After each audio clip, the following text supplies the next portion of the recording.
Okay. Sound problems fixed, I hope. Okay. All right. So I was saying happy Thursday, everyone. I think for some people it's a bit of a Friday because if you're a United States viewer, a lot of places are doing a Friday holiday. So that's fun. I'm feeling pretty chill. I don't feel like any pressure to like get done with the stream quick and get things done so I can go to bed at a reasonable hour. But cuz we'll chill and I'm going to be playing some Pleiades today. So, as everyone knows, some things happened this past week. Prism hit Living Legend. That's crazy. Prism hit Living Legend before Victor did. Like, that's really crazy, right? We all expected, like, Victor to already be gone by now. To the point that I had, like, completely abandoned Pleiades. So it's just like, I just don't feel like relearning the matchups that were really reliant on Miller's Grindstone. And, I feel like now, though, with the other thing that happened this week, which they banned Remembrance, we're like in a pretty good spot to still play Pleiades. I don't know how viable she is, but she's at least playable. How's the deck going to due to losing Remembrance, maybe even the hammer? Remembrance, we only ran one copy, like ever. We never ran more than one copy. Pleiades totally gets something from Remembrance being banned rather than lose something. I'm going to bump up my volume a little bit. I just realized I had it low for when I hosted for Damien's stream. That should be a little better now. But if my voice is low or if the audio feels low, let me know and I'll bump it up a little bit more. Okay. I guess let's start off with talking about the BNR, because I thought the BNR was really interesting. I'm not going to get into like every little thing LSS said, because I think some of the reasoning is interesting. I don't necessarily agree with what they said originally with Skyward Serenade or how they kind of attacked certain people in the community with the way they said it. But I think it was fine for it to be unbanned. So there's that. I want Aurora to be a good deck. I kind of hate it when heroes are just dead on arrival. Okay, so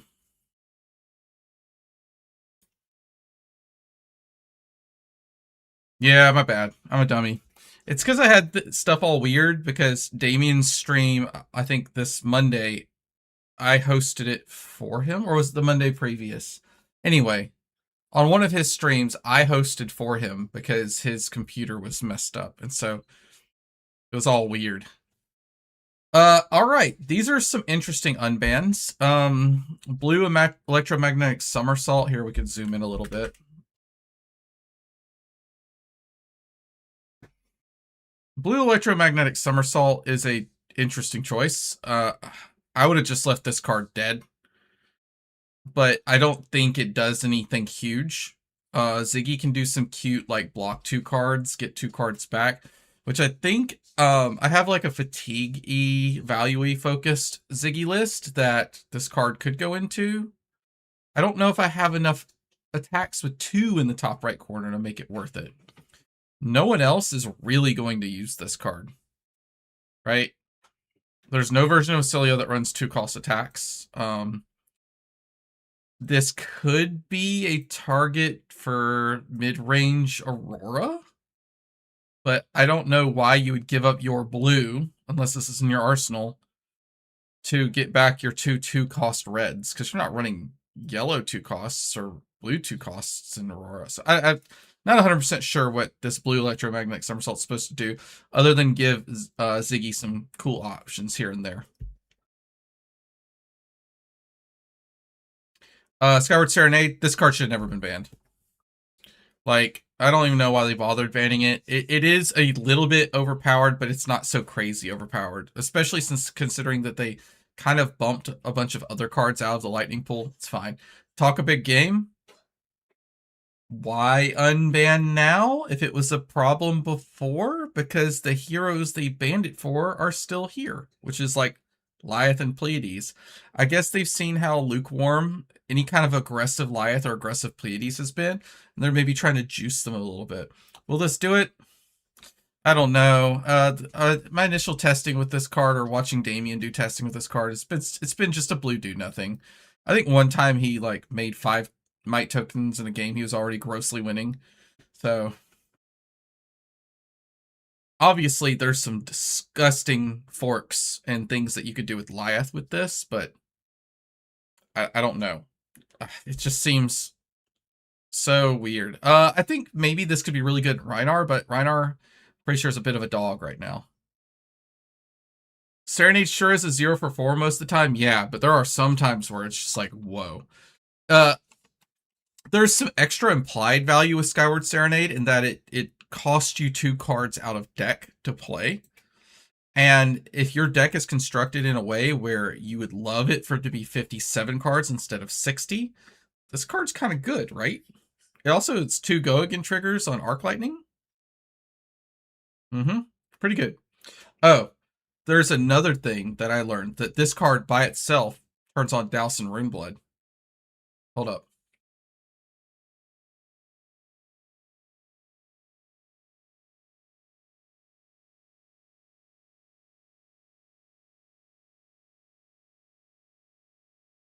Like, this makes Douse, it doesn't turn on Douse and Runeblood on, so sorry. It makes Douse and Runeblood way easier to play. So these like weird Runeblade cards that you never see played, there could be like an Aurora list that makes it more playable.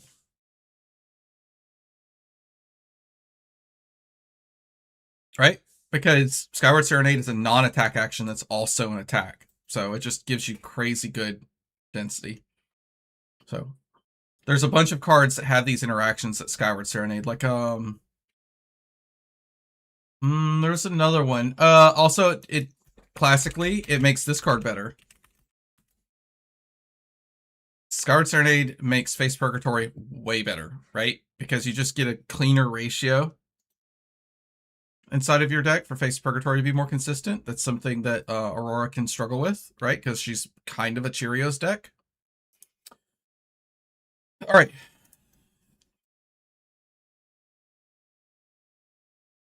Thumbs up. Now, I had an existential crisis when this card got banned because I just assumed it would never get banned. So I've been building and testing as if it existed. And now we have 2 weeks to figure out a meta where it doesn't exist. Let me remind you, the name of my US Nationals deck was right here. This guy right here. This is literally the deck I submitted for US Nationals.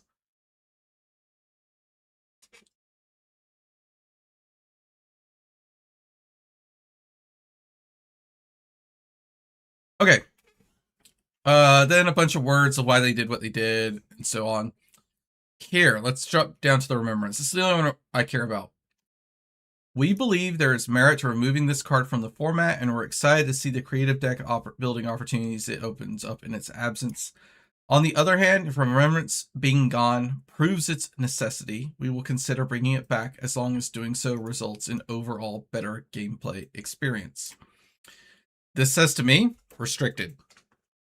We're going to see this card come back as a possible one-of copy, maybe even errata to be legendary and then reprinted in a later set. That's almost guaranteed that's what's going to happen here. I will say, I really like Remembrance as a one-of for consistency options. Like, it allows you to say, okay, I drew all 3 of my good cards in my hand that my deck is built around. I got forced to block with them. Do I just lose now? Remembrance keeps that game state from happening so easily. And then there's also the fact that you have a card that's just generally okay into some matchups that shuffles your deck. Like, your other options are things like Call to the Grave or Ominous Excavation if you have instants to target. And shuffling your deck may seem silly or trivial, but if you play any mid-range or fatigue style decks, any decks that go to 2nd or 3rd cycle, you know sometimes that your deck order's just screwed. You know your deck, you go, okay, when I hit this hand, I probably just lose the game. Like, it's just going to be a handful of reds, or I know there's a Command and Conquer coming up in their hand, and I know 3D reacts in it. I'm just dead. So being able to shuffle is really nice. All right. I haven't done much Silver Age theory crafting, but this card scares me. Gravy Bones is probably an extremely real deck in Silver Age, which I'm actually all for it because he probably beats the bejesus out of Oldhim, right? So aggro Gravy can be really explosive, and he can still present a board state. Seeds of Agony, this card's crazy. Can't believe it's back. But Chain has been like non-existent since they unbanned him because they so heavily banned all his RuneGate cards and Vinset's RuneGate cards. Poor Vincent, she gets kind of nothing out of here. Steelblade Shunt. This card should not have been banned, in my opinion. I don't think there was anything wrong with the DGA builds. They're a perfect counterplay in the meta already. I have no clue why they bothered. Vigorous Smash-Up, this card's broken. I'm glad that this doesn't exist alongside KO, because, like, whoa. Yep, same here, EXC. I hope it becomes restricted or legendary instead of just nothing. Alright, so then we have nothing to see as BNR goes until September 17th, unless there's something insane, like some emergency ban. Yeah, so this is our meta until September. Crazy to think about, huh? I am excited to see what a completely no arms race Remembrance meta looks like. It should be very similar for a lot of matchups, right? Your aggro matchups don't change at all. But a lot of your mid-range and fatigue completely changes now because the cards you draw and the cards you have are that's it, unless you have in-class ways of recursion. Maybe Remembrance gets reprinted as Remember. Same effect, but legendary. Not a big fan of that. Then you have to buy new cards. I just think they should just errata it and then reprint it with the legendary keyword, and just, it's fine. People will figure it out. I don't know why they're so against that. This is a beloved card. Like, it's just a card that's been around since the first set, right? WTR. This card's been around for forever. I want this card to come back. It has an antiquity border that you could get from the Compendiums set. I want this card to come back. I do not like Remembrance arms races, where you feel like if you sit across from someone with 3 Remembrance in their deck and you only have 1 Remembrance in your deck, that you lose, right? Imagine, like, even if you're just Mir, if you're the same 2 heroes, same 2 class, similar deck, the person with 3 Remembrance just wins because they could turn cards sideways more. That's stupid. That's not good deck building, in my opinion. I do like the consistency that Remembrance does. Okay. Let's talk about Pleiades, because I did just update her list on February. Yes. I think a lot of people really like Remembrance. I'm going to go back.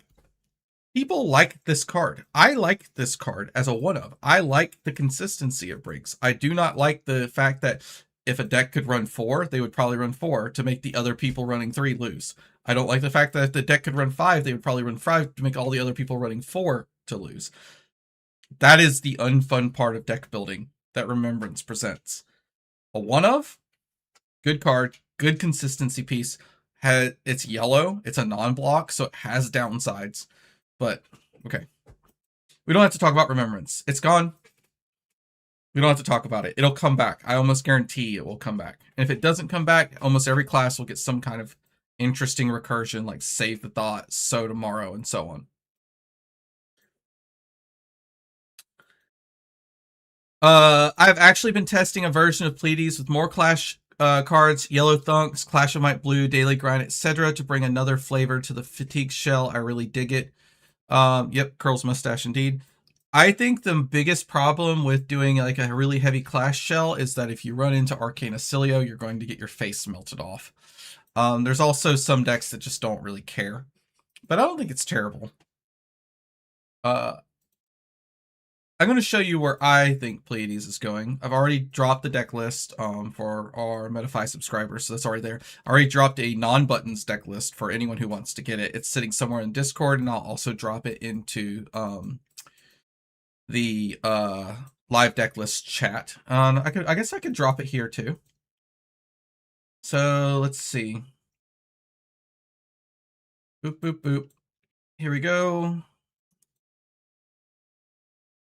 Here is what I'll be playing tonight.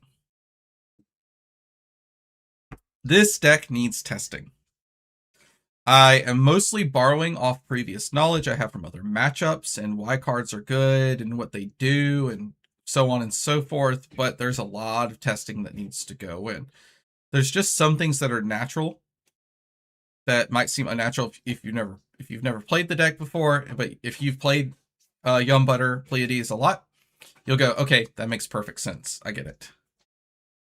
So, first of all, Miller's is still legal. We're not going to bother with Miller's. We're going to be running Titan's Fist. There were some times that we were dropping down to one less blue 8. I think we were usually cutting one standing ovation because the other blue 8s had more utility, but that's not going to be the case anymore. We're back up to a full suite of the blue 8s just to make sure we're consistent here. If you'll also see, we're on 2-Peck Perfects. This is like your only win condition into decks like Tekla-Vossen. You have no chance otherwise. Like, you need to throw this big chunky attack that they look at and go, I guess I'll take 9?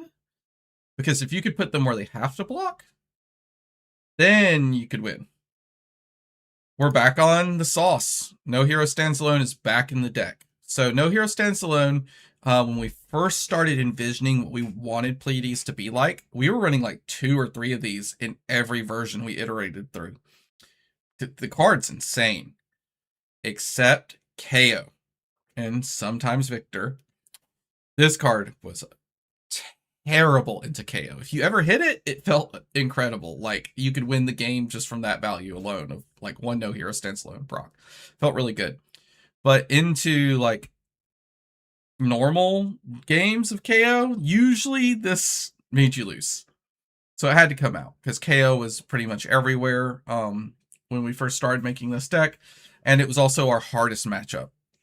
So we built the deck around beating KO and a little bit of Cilio, and this card did nothing into a Cilio, right? So it's back. We are probably the best Clash deck, and it's not even close. We don't.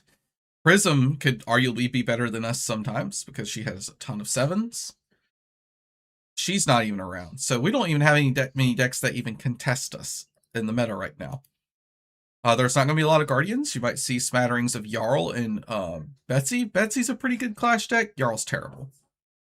Jarl's, in general, is a terrible Clash deck. His blues are taken up with utility blues that are Ice and Earth that don't even have like real Clash values. So, not worried about clashing into Jarl. So this deck relies on extracting value from these revered Guardian cards and revered cards and her hero power.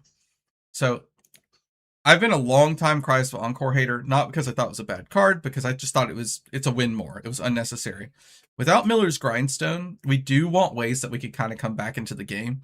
One of the ways we came back with Miller's Grindstone is we said, well, we're at a life deficit, but I'm going to drop you down to no cards. So I will keep blocking 1 or 2 cards per turn. You're on your last hand. And that's how we would like recover these large deficits sometimes. Well, Cries of Encore is a way of recovering a large deficit as well. So the primary target for Cries of Encore is going to be To Be Continued. So we're running 2. To Be Continued is better in this meta than it was in previous metas. You have to see a lot more Syndra. There's still plenty of Mario. This card is insane into Acilio because he likes to do damage on both your turn and his turn in almost all variations. This card's just great. We're back on Turning Point. It's a blue card that pitches into Arcane, and it blocks 5. I mean, what's not to like when we have to hedge for both Acilios going forward, right? Other than that, most things are about the same. I guess Edge of the Seats is new. This is to get more value out of Cries of Encore, but it's also just a good conversion card, and it blocks 3. I like having a couple misses in the deck, and that's because it gives me versatility on how I use my toughness tokens, right? If all you have are attacks in your deck, if the first attack comes in with a valid on hit for 2, I guess you just have to put 4 or 5 in front of it, right? You don't have a choice. The toughnesses are going to proc, unless you have some auras that you could put down. Auras have some good crosstalk into other matchups, like Marlin and Betsy overpowers a suggestion if you have a lot of non-action cards in your deck, right? It's really good. We have one more edge of the seats in the sideboard. I mean, if I'm going to fat deck a little bit, I want my ratios to kind of be nice. I also want to be able to take some cards out to be more aggressive. And this is just a good card, right? If you think about it, it's a bit like a Zealous Belting, but it's not conditional. I just have to wait 1 turn in most cases. And that's fine. Conversion is good, right? Some other cute cards. By the book, we were main decking 2 of these during KO, down to 1 during the Acilio only meta, back up to 2. There's a lot of Acilio. This is great into Acilio. There's some other matchups here and there that it's good into, and it's just a blue, and we have the space for it because we got rid of Bells. Do you want to put Bells back in for Acilio? Sure, you could, but it's not great. This is a pet card and mostly a test card. I'm pretty sure this card is extremely good. Like, it's got to be a one of. You ever draw 2 Steadfast in one hand, the game might end. So it has to be a one of. But if you get this card into Arsenal against Arcane Acilio, bam, you're just done. But even if you sideboard this in against Physical Acilio, they're dropping Comet Collisions at you. So this allows you to cover Comet Collision very efficiently. I mean, you overkill it by a little bit, but you were hedging your bets against either Acilio, and you'll see that this deck was built to be able to hedge our bets against Acilio. Notably, a card that's missing that's been in the deck list from the start is Ripple Away. I love Ripple Away. I don't think necessarily that I have the space for Ripple Away. I guess you could take Turning Point out. Sure. And maybe that's where it goes. Maybe I go, okay, I want at least some Ripple Away for the Vincent matchup, because the Vincent matchup is now very rough without Ripple Away. Whatever. Won't know until we test. I think you have to be careful about getting hung up on cards that you think are like great tech cards. Sometimes they're not as good as you think. You could have won the games without them. I've watched us win games against Vincent on our mid-rangey decks, and we never have a Ripple lineup on the Mordred turn, and we still win anyway. You'll also notice we're only on AB2 outside of Arcanite Skullcap. Why are we on AB2? Yes, Big Arcane Acilio is scary, and AB3 or AB4 would make us feel a lot more safe without having to rely on Arcanite Skullcap to get up to those high AB numbers. But heuristically, this is how it's going to go. Acilio is going to hit you for arcane damage. You're going to AB2. He's going to have some 1 ping with Starfall, and you'll cover it there. So your blue effectively still, quote-unquote, AB3'd. You do feel pain if he's just throwing 1 big blast of a spell at you every turn. You lose an extra life every turn. True. I don't think you're going to have that problem. And I also don't think that Big Arcane Acilio, you may not be able to just sit around and survive him. So it is good to tempo him a little bit so you could threaten his deck by attacking him with these big cards. I don't know. We'll have to see. I need a lot more testing into that matchup with Pleiades, but I think AB2 is enough. And then if you try to stack AB3, how are you going to do it? You're not going to give up Tunic. Giving up Arcanite Skullcap is really counterintuitive. And if you give up the shield for Arcane Lantern, you've basically said, I cannot fatigue. Gone in a flash, Acilio. So we have to hedge our bets a little bit. Also consider AB2 is like all you need in every other matchup. Ziggy, you only really need AB2. He'll occasionally do bursts of 3 and 4 arcane using Stardust Spike, whatever. Gone in Flash Acilio, the highest he really goes on arcane is what? 2. He taps the stick, he tries to zap you for 2+1 or something. You can AB2 and then AB1 with 1 blue. And that's exactly where you want to be. All right, so that's our deck building choices. I think all the other ratios, if you've been following the Pleiades guide since I released it back, I think in January, most of this other stuff should be pretty familiar to you. All right, let's run games. Let me get my buttons list so I could just test my buttons, just in case I need to make changes.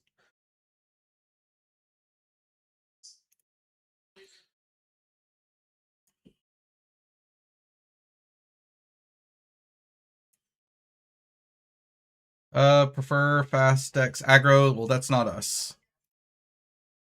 Do one more refresh and then we'll make a lobby. I mean, we could play Levia. All right, we go first in almost every matchup. I'm going to click this button. I think now this is probably a Rampart matchup. Look at it. Yep, looks good. One pummel. We don't run the steadfast. We don't want to lose to it. And I'm going to turn cards sideways. The reason why I think this is probably just a Rampart matchup is half the time you just want to pass into Levia anyway. So like this, I mean, this hand's not great, but you know what I'm going to do? We're going to pass. We're going to put the good card into the arsenal. Yep.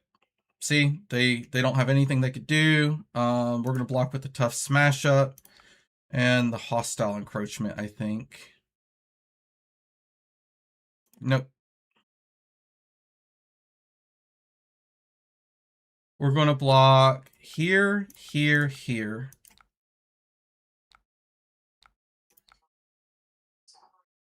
Do we want to sink the Heart of Findle? Nah.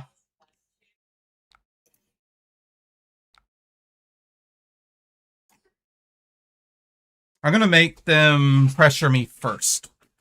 That's where we're going to go. I want to test that. Just let them have all the space they want. All right.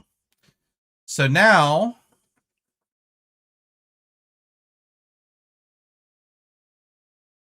we can...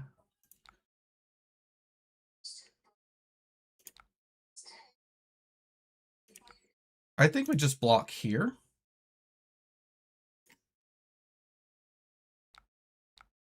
And it might be a little sketchy to put Righteous Cleansing in the arsenal, but we also might just buy the space and just throw it for free next turn anyway with this Command and Conquer.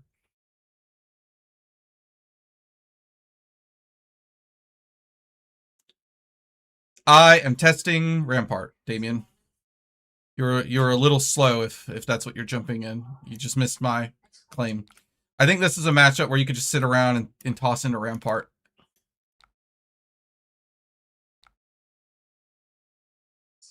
Okay, so they've now turned on the blood debt clock. I am literally going to do nothing.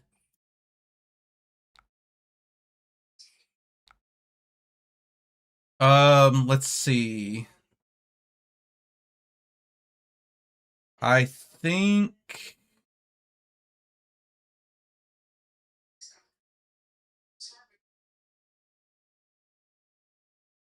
I think we could overpitch into Staunch.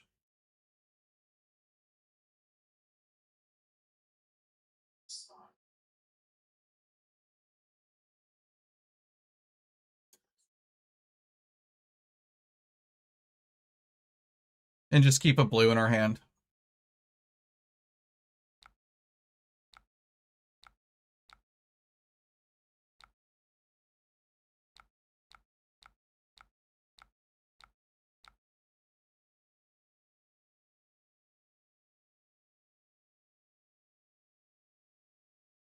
All right, we're putting it on them now to turn off their own blood debt.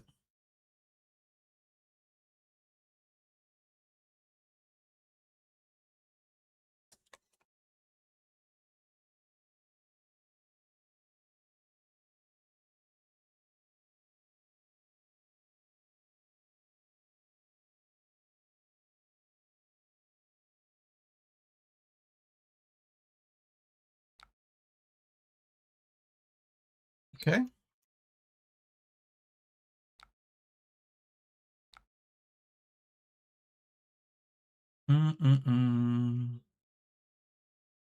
So the follow-up is, it can't be, he can't follow up with Boneyard Marauder. He could follow up with Ram Raider. Right? No, he cannot follow it with Ram Raider. No, he could. He's got 2 there. Okay.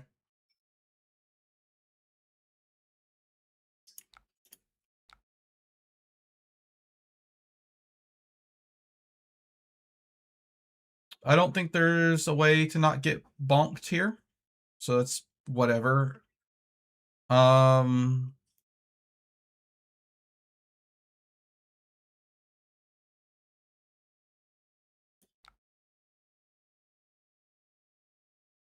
we'll probably just block with the pummel in the next chain link.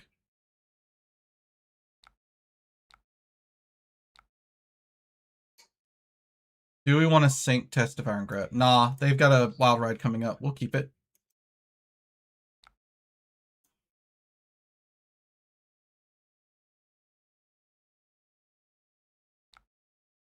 Yep, that's fine.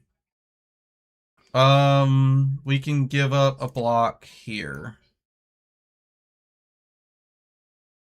Yeah, we are still righteous. It's all good.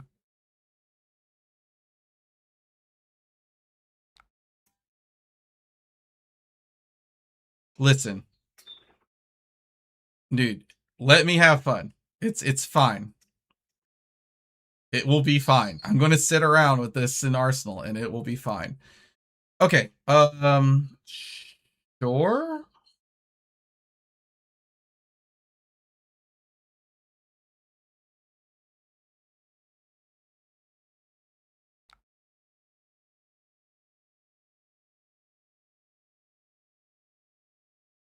Or Damien, if you want to yell at me, come get in the channel and yell at me.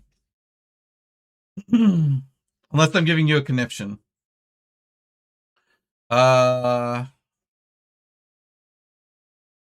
We haven't seen we've seen 1 blue 8. We might be okay to use Test of Iron Grip here.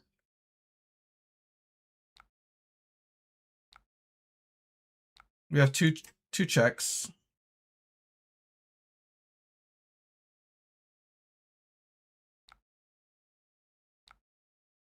There we go.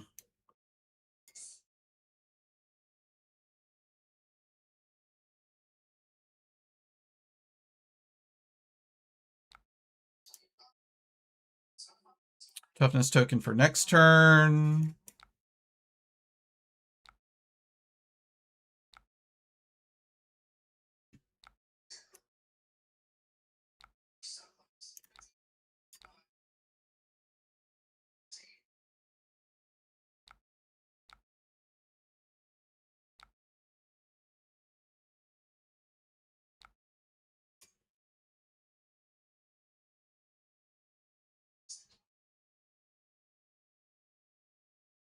All right, and now we can just start throwing the hammer every turn. It doesn't matter because their graveyard's healthy enough that we can't keep them off of it. Right? Yep, no misses. So now it doesn't matter what we do. Well, if they're going to...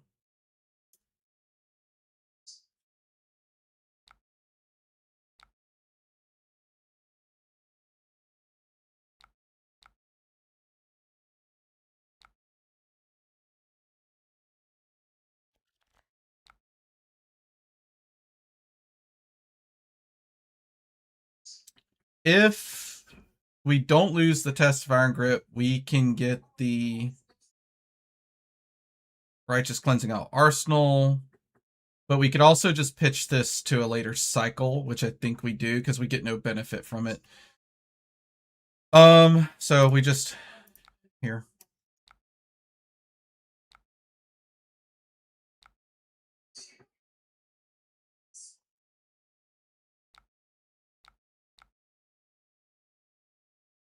Throw the fist. 2 misses, 3 misses. Damien does this all the time. He doesn't bother me at all.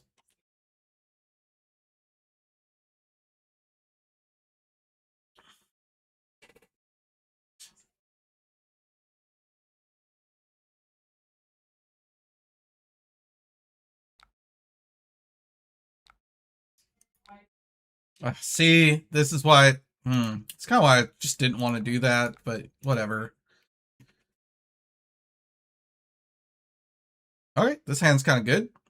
We like this hand.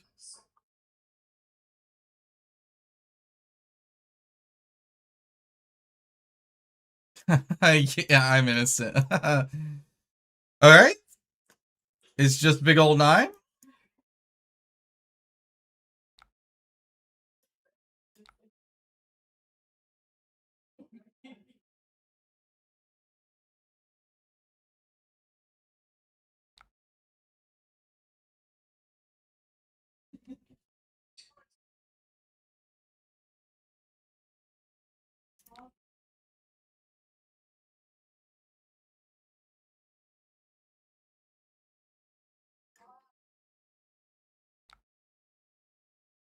Wait, what's this graveyard look like? 2 misses?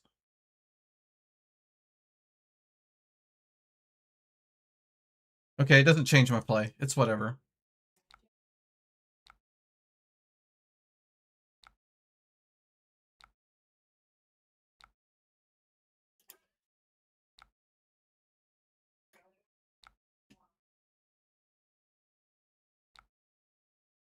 I think fatigue makes the game interesting. I do too.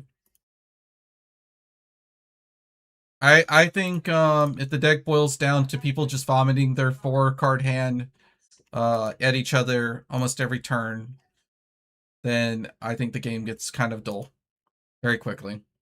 There has to be reasons to stack 5-card hands. There has to be reasons to make deck building choices around whether you can't deal 40 damage just because your hand converts to all your cards to 4 points every turn.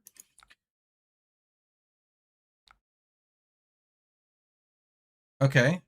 So now they're down to 2 misses, 1 hit.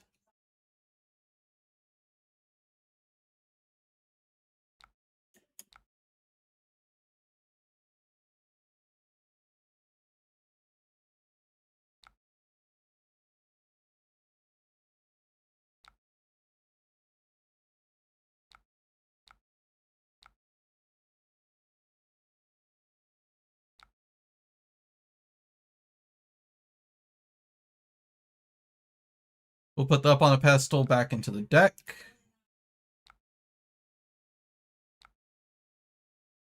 And they will be on 2 hits, 2 misses.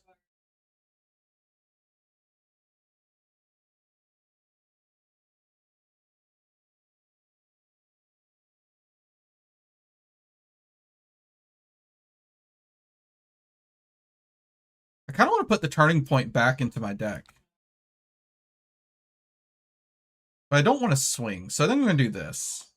No, that's so bad.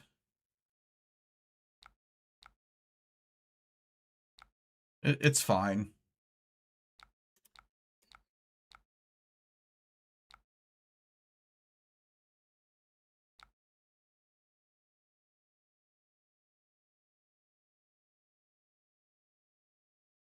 All right. 2 hits, 2 misses.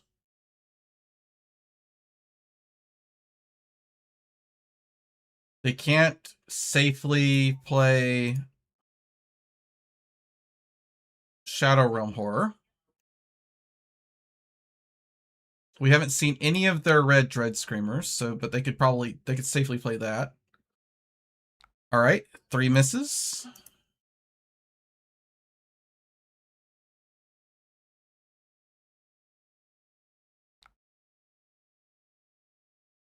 Okay. 1 hit.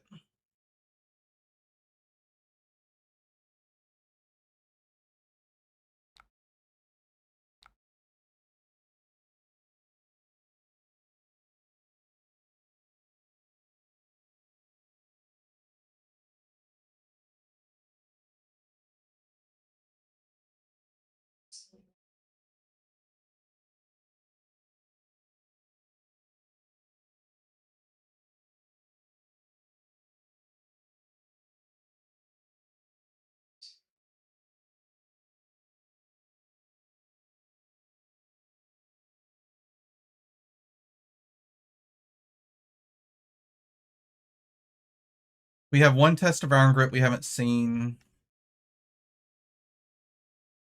I don't think we need to save this up on a pedestal yet. You know what? I'm just going to do this. It's fine. We get punished if they activate gloves, which they probably do. Oh, they didn't even do it. Oh, they want to arsenal a card. Sure.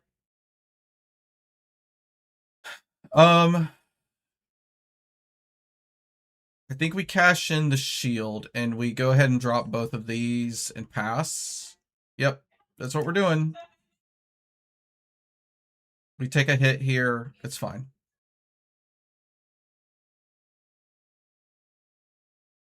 Yep.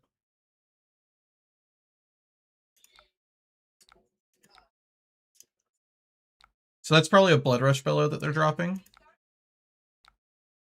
Now, if we draw by the book, we're in a really good spot. We haven't seen it yet, so it's very possible.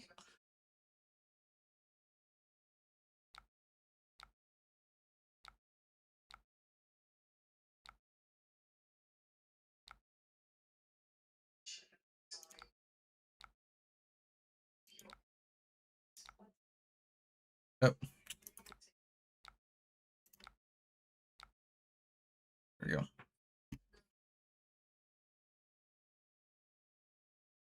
All right, this is nice because we can guarantee to win the clash. That's another I gotta get used to thinking about this too. Okay.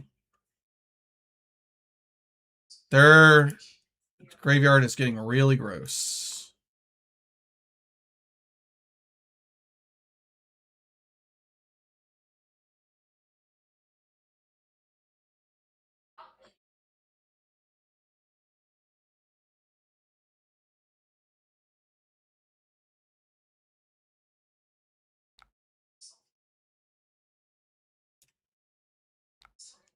So we block here and here.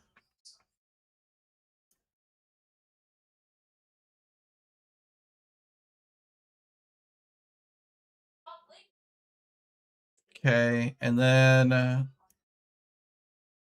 we're good.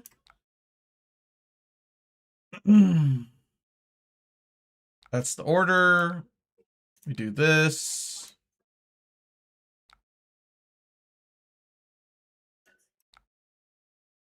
What do we want to see on top? It's probably just a blue 8.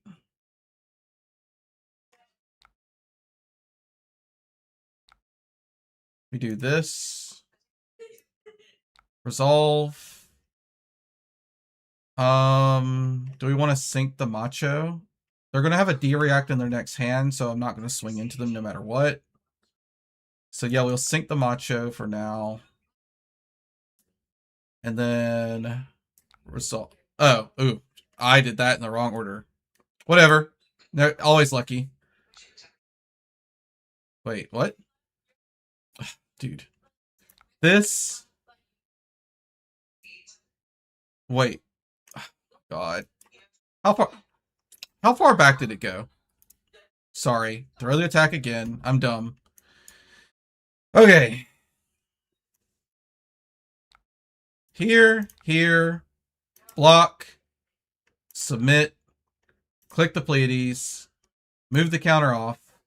Click the pass. Put the Macho on top. Click this. Put the counter here. Clash. Be dumb. Don't get punished. -3 here. Okay. All right. We just had to remember to be stupid too. Okay.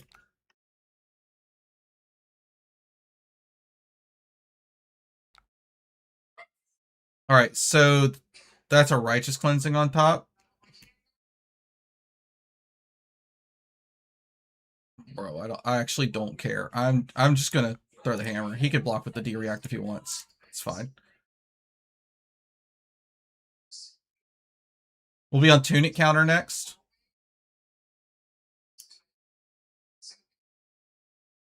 I'm still definitely caught by fatigue at my locals. I'm at a point in the game now where I can identify pretty early on that someone's trying to fatigue me, but I still get stuck not being able to deal. What deck are you playing, Howland?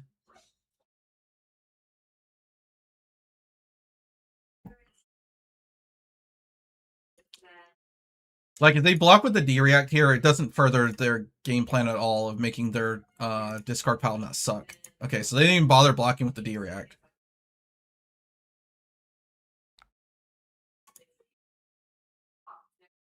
All right. If they're on Blood Rush Bellow, we're just chilling waiting for this to be valid. Okay.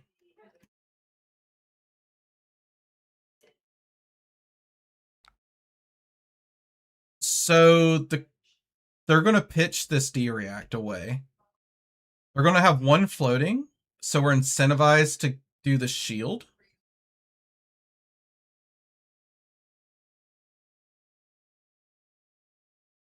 If we have a blue on top, then we get to do everything we want to do and still block an extra card, right? Or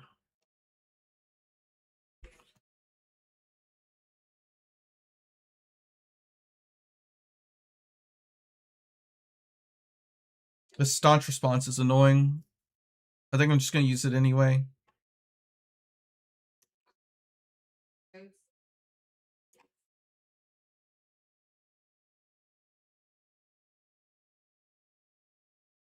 Yep, that's what we're doing.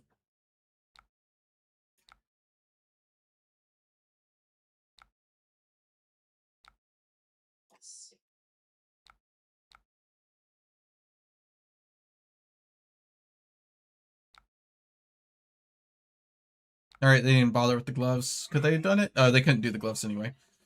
So shield here.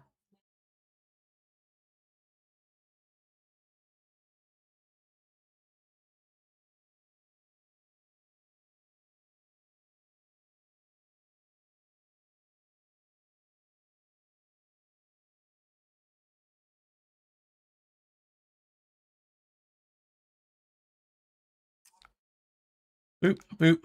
Pay one. Go next.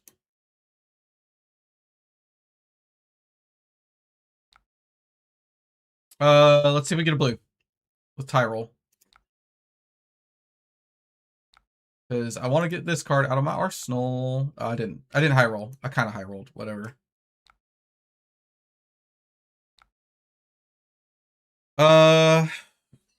This is going to put us above on life.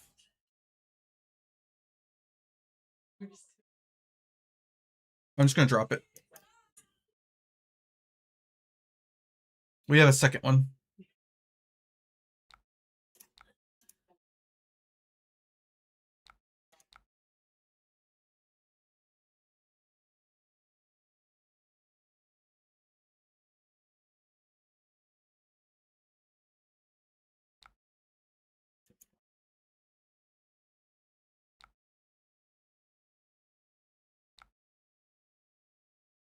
Ooh, no hero sketchy here.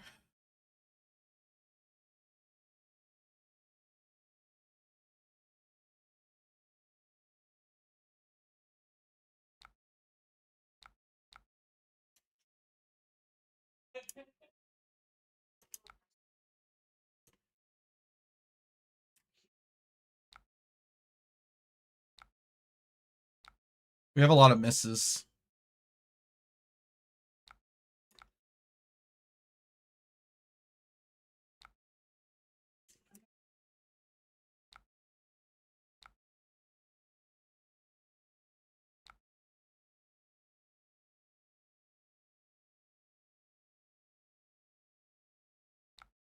Whatever.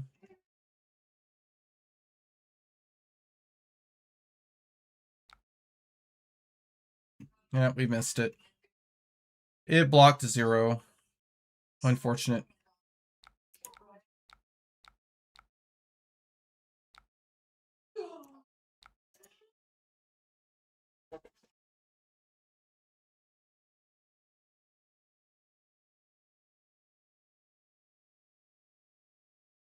Is Pleiades fatigue actually a thing? What do you mean? Is there any other way to really play Pleiades? This is the best reason to run Sledge, by the way.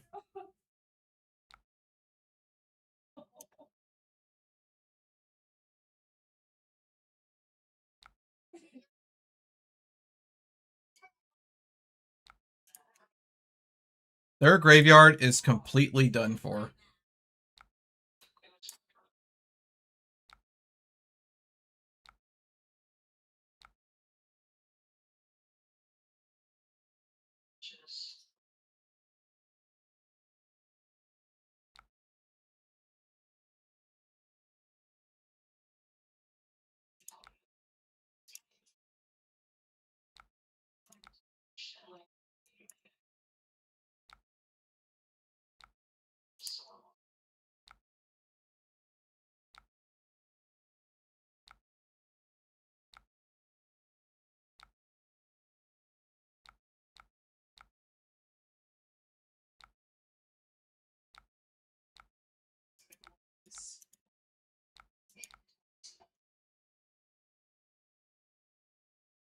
If we could beat Lavaya with no arsenal, I think like she's almost to a point where she's gonna beat herself. She does have 2 of these though, but only 1 hit in our graveyard.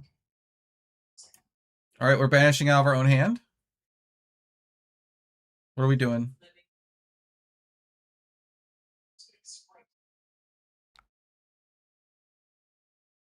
Are they? Did they banish? Nope. Okay.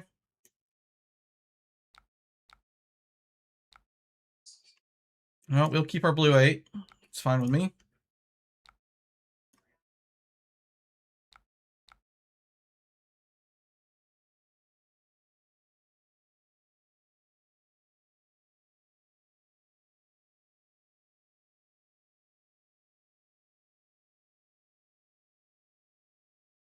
I love the deck. Don't get. Hold on. What are we saying? This deck hated Remembrance. The deck gets strictly better now Remembrance is gone. Oh, this is a good turn for them.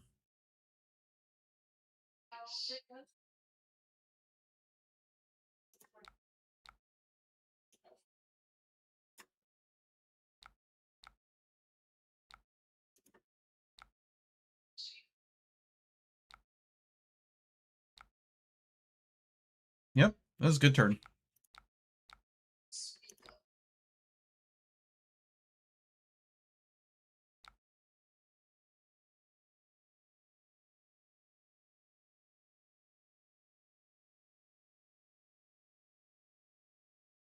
We only ever ran 1 Remembrance, and we only did it for call for backup shenanigans. That's like the only real purpose it had, and shuffling. It was also for shuffling. I'm just saying, like if I just let this Levia like just throw her cards at me all game, do I still win?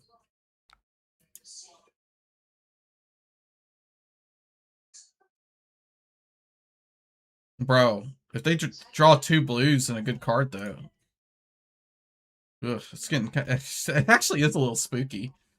3 Howl from Beyonds, huh?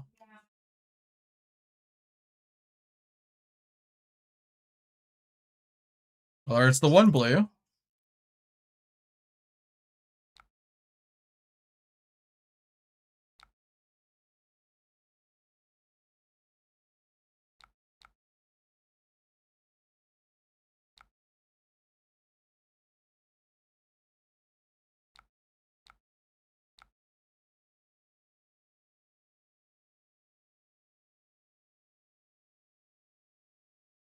I mean, honestly, I think I'm fatigued at this point, but I'm not here to win games. I'm here to like see what my limits are. And Levia's a really good deck at counter fatiguing people if she plays it correctly.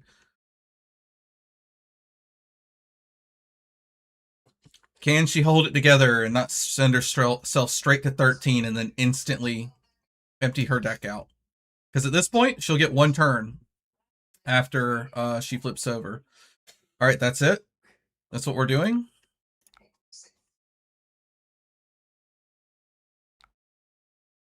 All right, we'll convert this 2 extra pitch into toughness tokens and get our 1 block out of Skullcap because there's no telling when she's going to zap herself for 1 billion.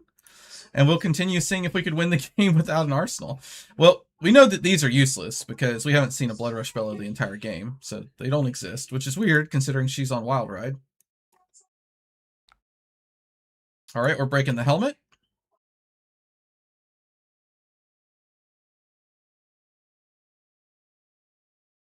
We still have 2 Test of Iron Grips in the deck, I think. We want those after she flips to possibly steal her pitch card out of her hand.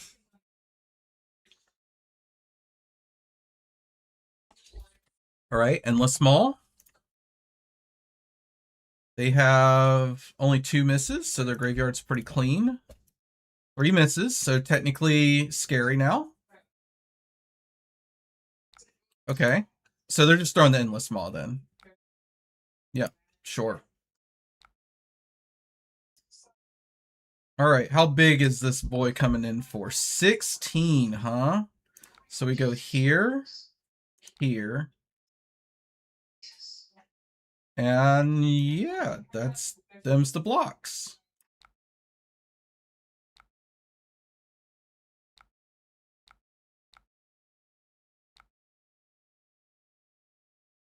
No, we'll keep Tough Smash up.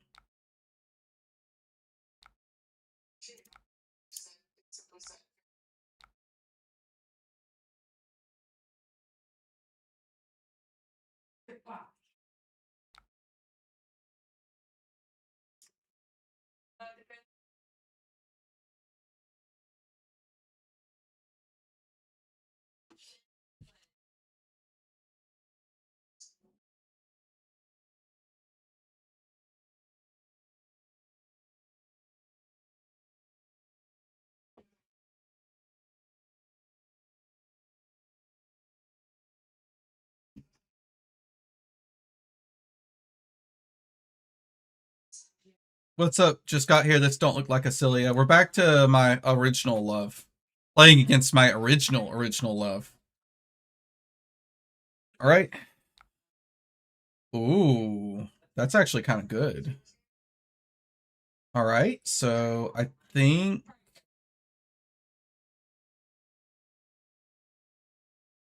the play here is to block here.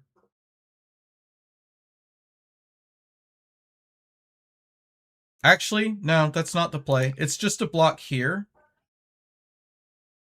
Go here. Yep, that's it.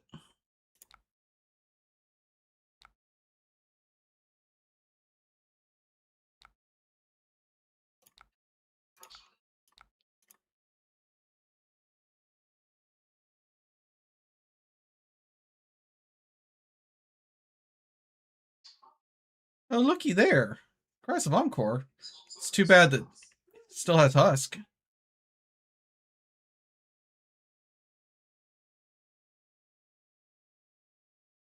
Oh, sweet. We're going to block.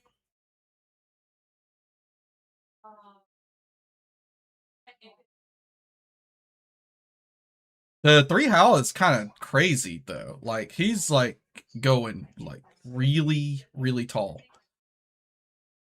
Okay. So, pretty straightforward. We have, like, 2 of our up on a pedestals. So we do have the permission to just kind of block like an idiot.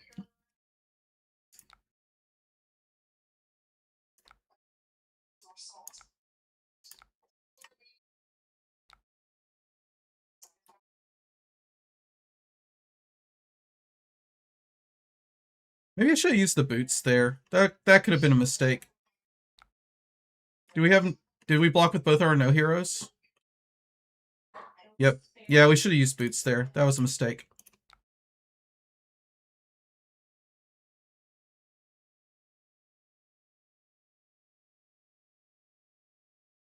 Yeah, 2 toughness would be kind of sweet here.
Yep.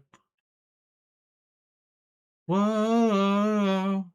Okay, now they have their guaranteed go again turn, and we have a foil for said go again turn.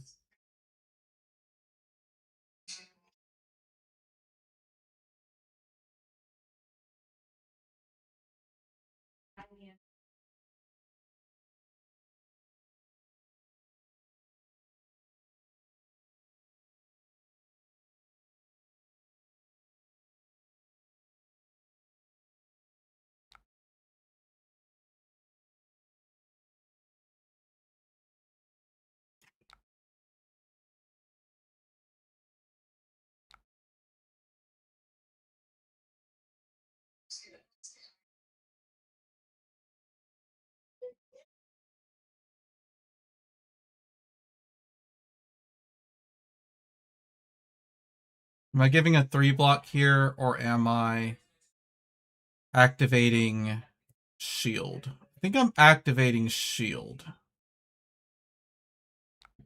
and leaking a little bit.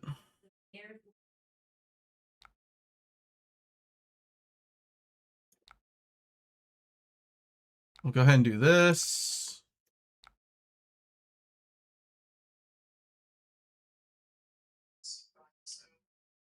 Do a blue 8.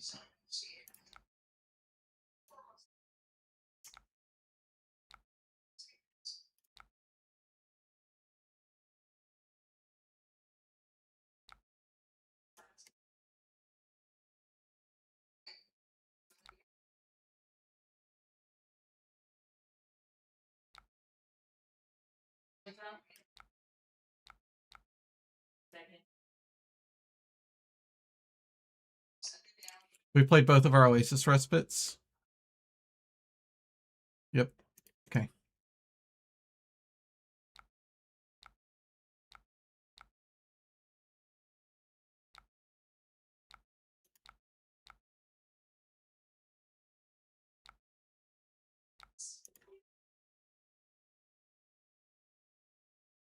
All right. I think we're fatigued.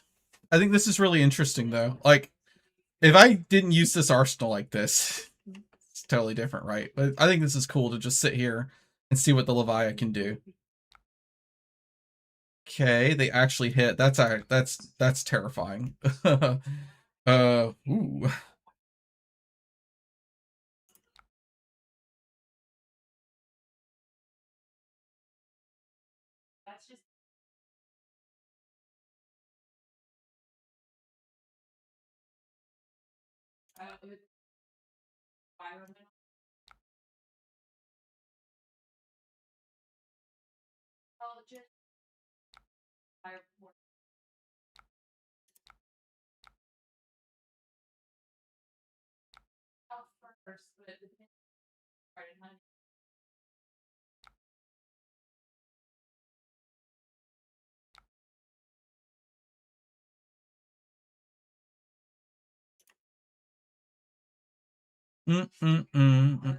This is like one of the hardest decks in the game to fatigue if the pilot plays correctly, by the way. It is. Because I used to eat up fatigue decks with Leviathan, and she's got more tools than she's ever had.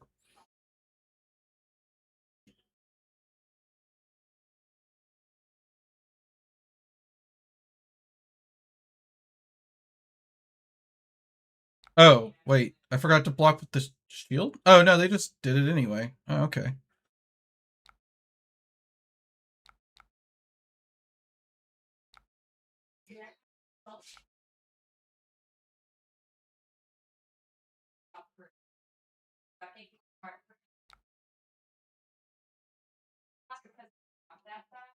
I mean, this deck looks insane when we're watching it now, doesn't it? Like, look at it just consistently throwing giant haymakers every turn.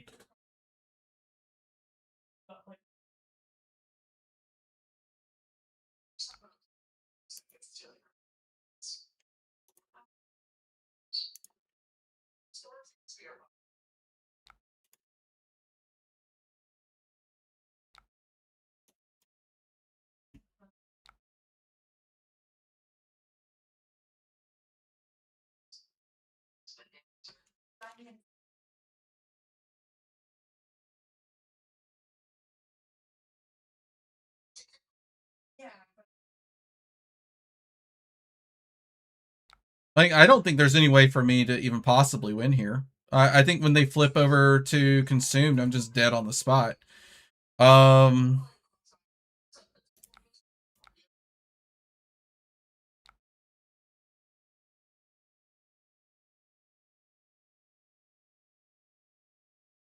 like the only time I ever get to play this up on the pedestal is now.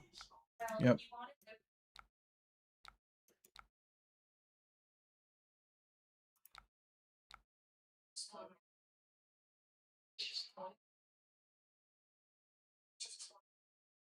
I do know that. I just thought that's why I thought this was interesting. Because I think you should tempo her, right? I think that's the correct play. But I want to see, can I just sit around and block all game?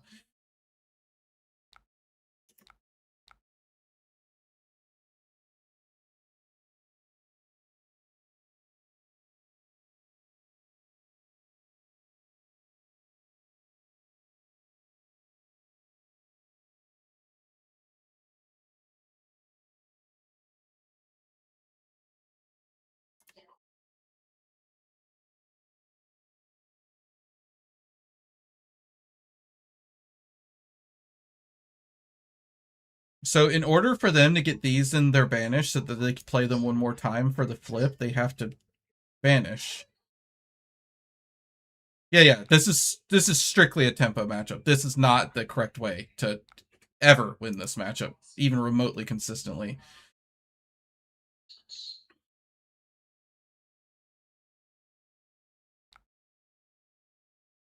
So we block here, here,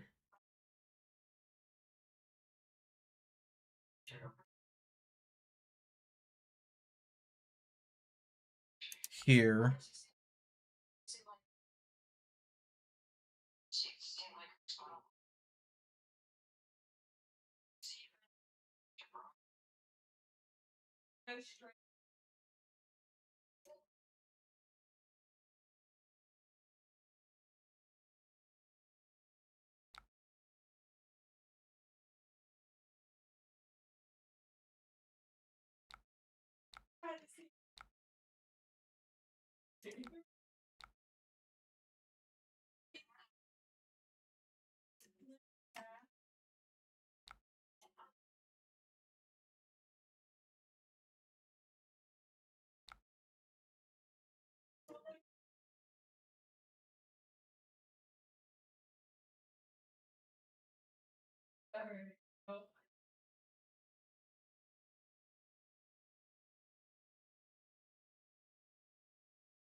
Dude, that's the nuts, right? That's the nuts. They only hit these three.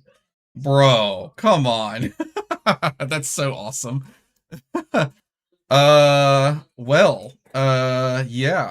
That's not good.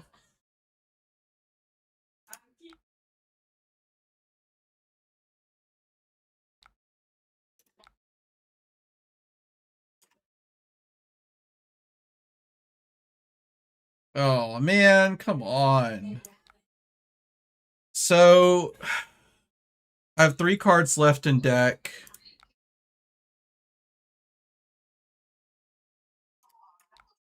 This is coming in. It's currently 6 over. We either have to waste the test of Iron Grip now. I think we have to play it this way.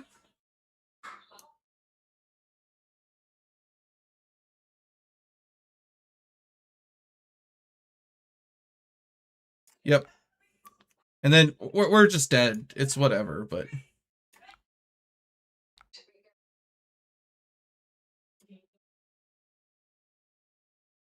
it literally doesn't matter.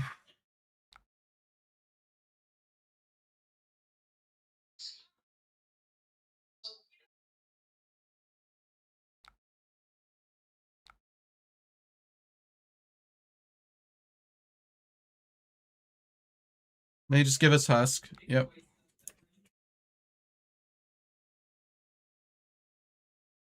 Wait. Did I miscount? Uh-oh. Wait, what did I thought it had 3. Am I dumb? I'm so dumb. Oh god. I thought I had 3 and the heart was gonna be my 4. What am I doing? Oops. Dude, yeah, it like bugs out the UI.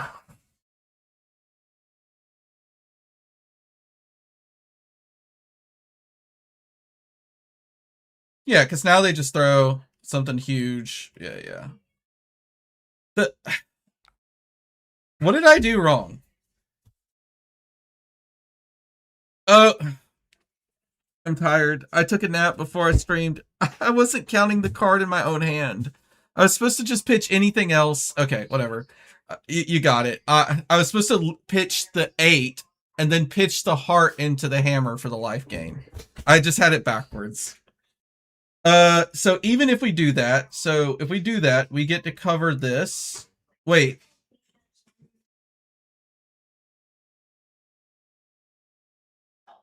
We probably still don't get there. I think we need to keep 2 Test of Iron Grips in the deck. If we keep 2 Test of Iron Grips in the deck at this state, I think we win. Maybe. No, they could still... They can maybe keep 2. So we'd still need a way to clap back.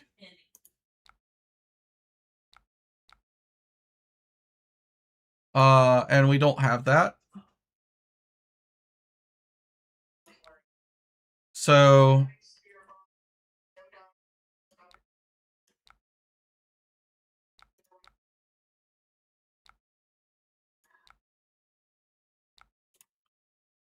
Alright. Is there a way to say thanks for the game? Yep, there we go. Thanks for the game.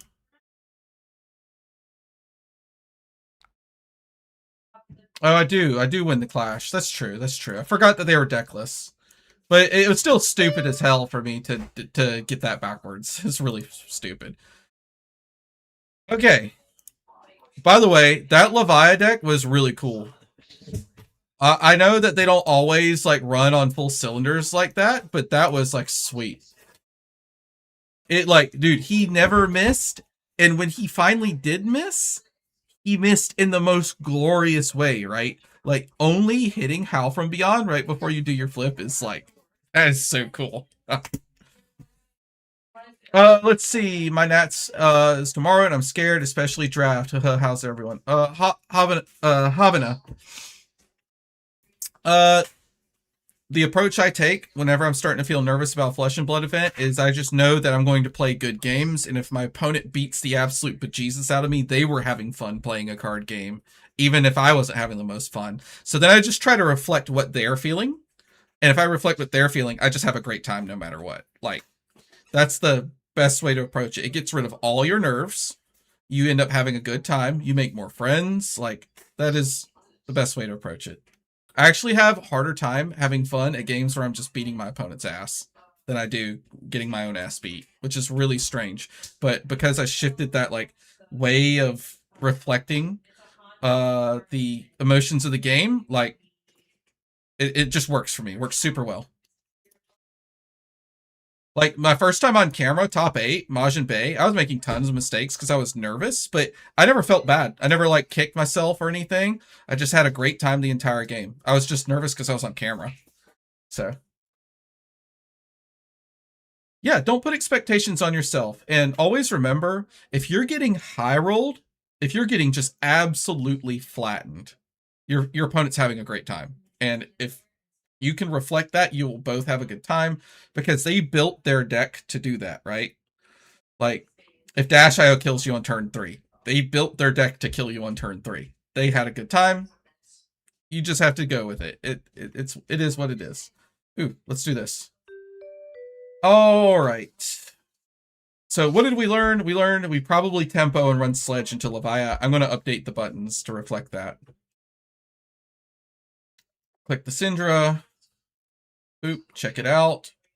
Looks good. We send it. This is also a really bad matchup, so let's try it out. I wonder if we take out one no hero. Nah. Oh, this is a great start. We can go ahead and get this out of our hands so we don't, like, get stuck blocking with it. And this is a good arsenal, so this is all just juicy.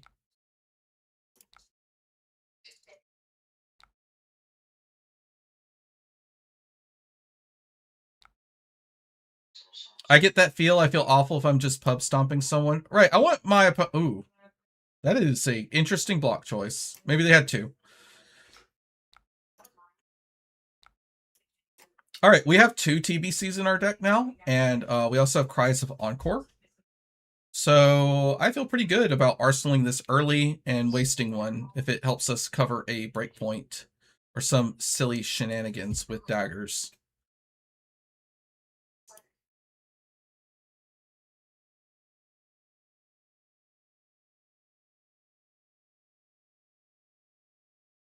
All right, let's go to matchups. Let's go to Lavia. Edit cards. Inventory. Inventory. Definitely a sledge matchup. Okay. Probably need to put the pummel in too. And run two.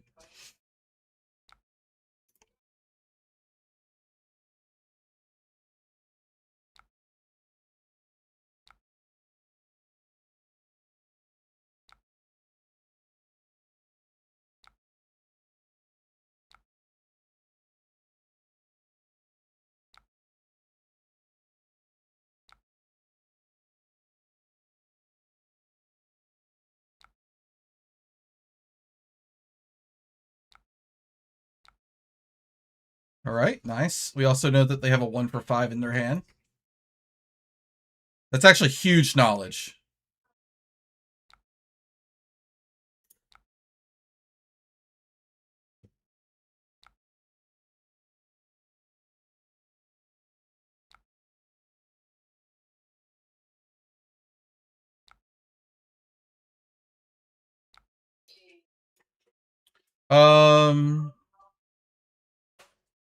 I think the approach I want to take here.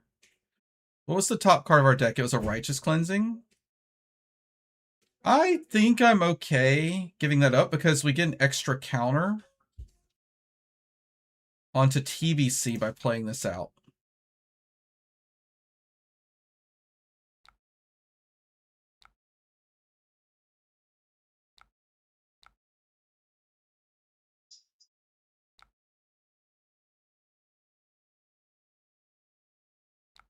And if they really want to throw their last card into us, we get to mitigate 1 point of it with shield, and it's whatever. Yeah, see. All right.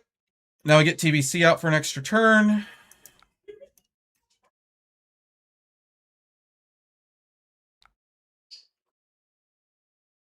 All right, I think this hand always plays with drawing a card here because I want to arsenal either the no hero or the shelter. The no hero is a little scary. We'll take this here. Especially since they're on a 5-card hand.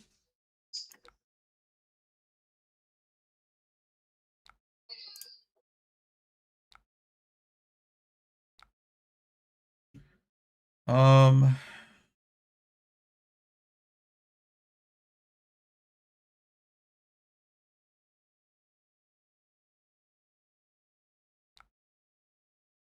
it's fine.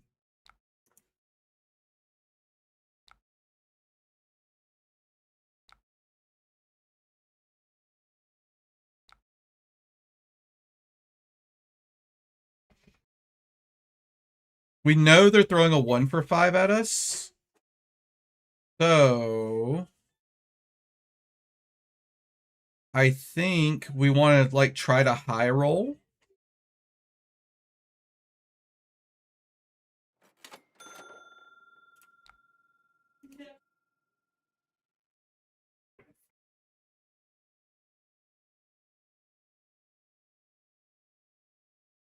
I'm interested in playing the Yum Butter version after seeing it played live on stream. I still got to give my Clash version a fair shake and paper because I clamor for more gameplay similar to Victor. Do it, man. I want to know what you're doing. If I had more time to test more decks, I would. My time is super limited just because of my like IRL stuff I have to take care of. But okay. So they really want that resource. We know that the last card in their hand is that 1 for 5. I think we keep denying it. Yep, you got it. They actually haven't played a Draconic either.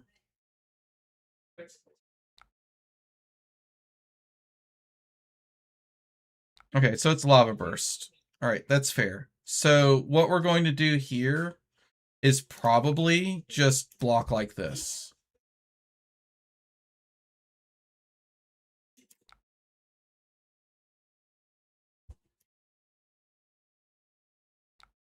This no hero is currently a liability. We could have tried to high roll with it, but and maybe we should have. It's hard to evaluate.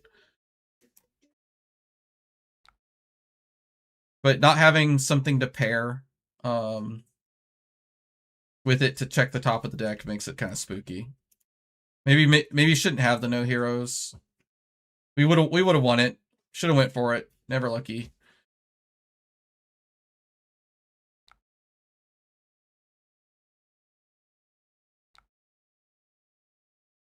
Okay.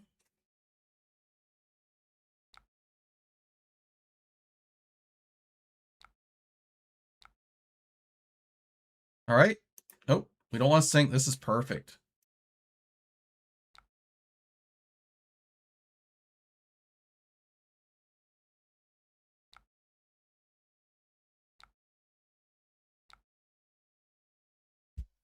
So they have the 1 for 5 here. Okay, if it's one more head jab, then we lock that 1 for 5 in their arsenal. Right? No. No, we don't. We never do because they get to play it for free. Do you want to sink the tough smash up? No. We like the tough smash up there. It's perfectly fine there. We're still probably going to do it. Yep.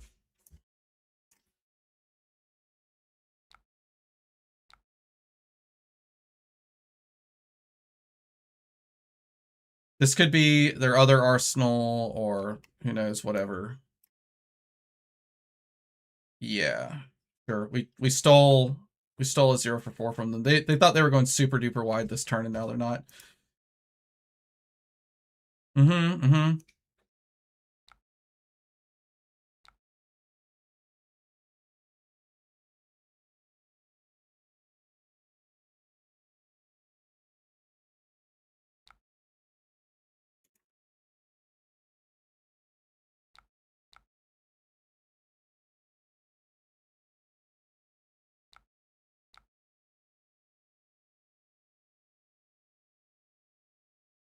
You got it.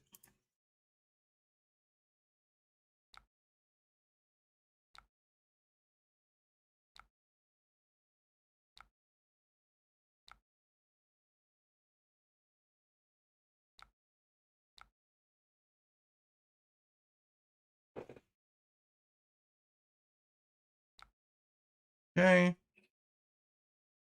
Pretty fortunate for us that we even saw this, knowing we'll probably get full value off the block. We are going to sink the TBC, I think. Just in case this goes super late.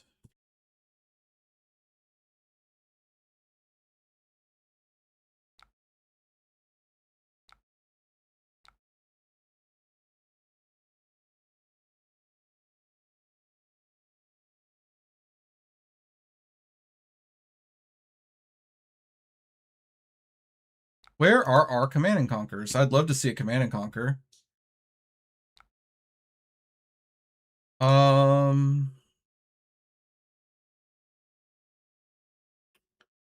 Do I take 2 to present 4? Probably. Probably. That's just better math. Us being a little lower makes some other cards better, too.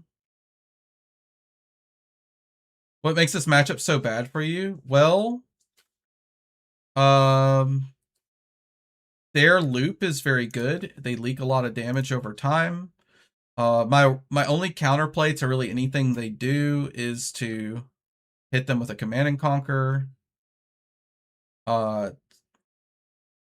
Yep, see, this is why we went lower life, so that cards like this are online. Oh, this hand's kind of dog. Bro, I think I gotta pitch this. Jesus.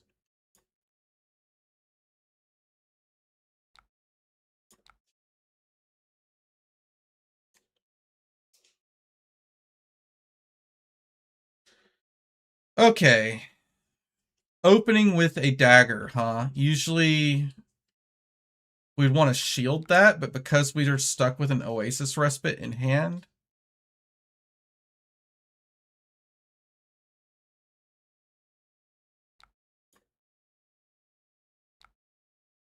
we kind of just gotta let it happen.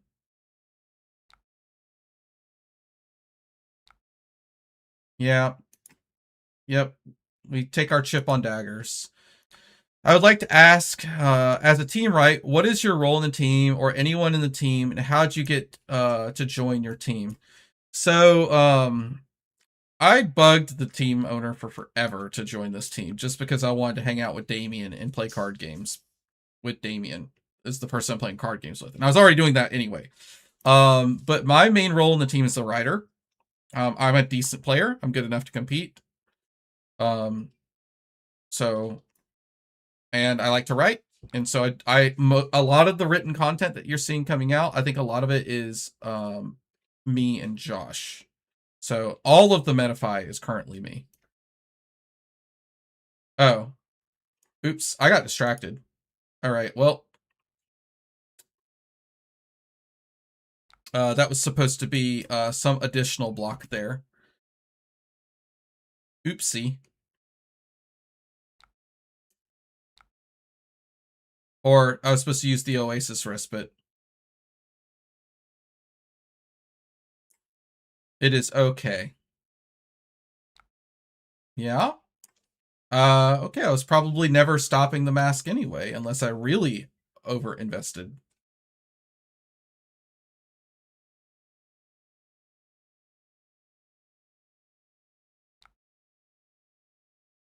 Sure.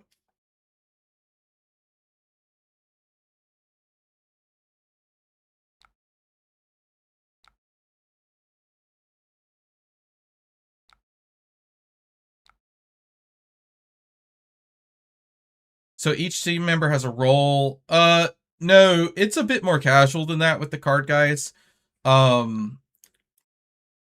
We all like to make content, right? We have our weekly streams that we do. Me and Damien really like traveling for competition. Damien travels to a lot of stuff. Josh travels a lot too. Josh has his like warrior community that like is almost, dude, Josh has like a warrior cult around him. So these are all cards I don't care if you use right now.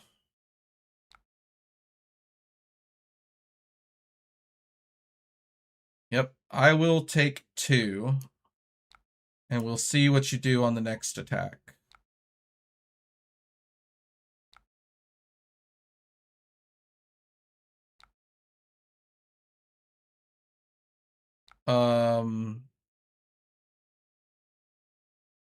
If they throw a snatch, whatever.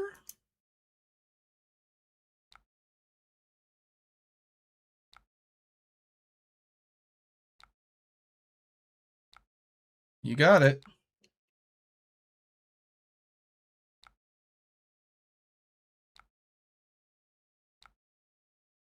Who is the team owner? It's our buddy Kyle. We're all like local, like all Southeast United States. About half of us are in Alabama. A little bit more little bit more than half in Alabama. The other half is here in Georgia.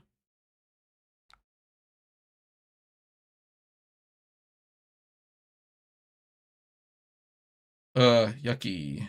Oh, this hand blocks. Let's go ahead and get full information.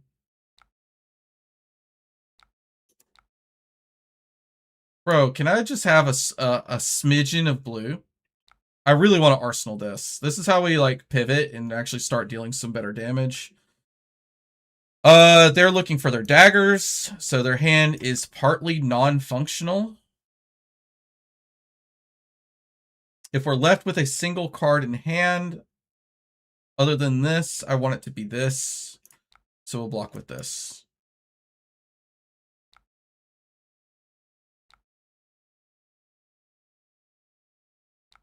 Is she real? Well, I'm not even running. I'm trying to evaluate that because I'm not even running. I'm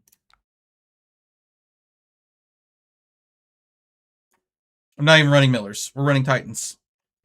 We're pretending Victor is already gone.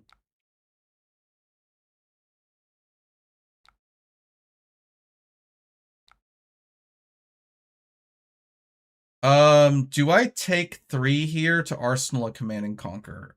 I think I do. I think it's correct to take 3 here. We might even tunic counter and block here. That's what we'll do. Is it? Nope, we'll just take 3. How is non-Millers into Aurora? I don't really know how she beats you, honestly.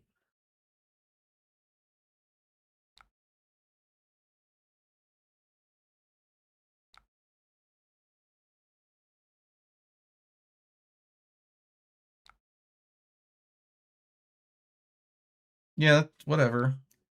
We're going daggers down again. That's fine. I don't like being at 30 already, but I think we're on pace. Oh.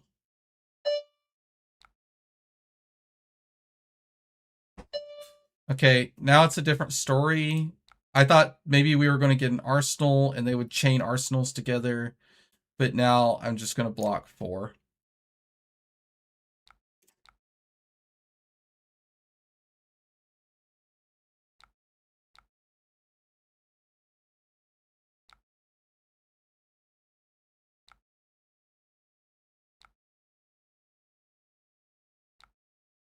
All right. Life total looking pretty good.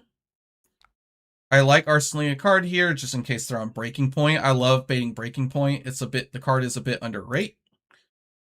So always feels good to try to get rid of it. We have so much fealty that this card almost doesn't have text. This card has text because of this though. Let's go.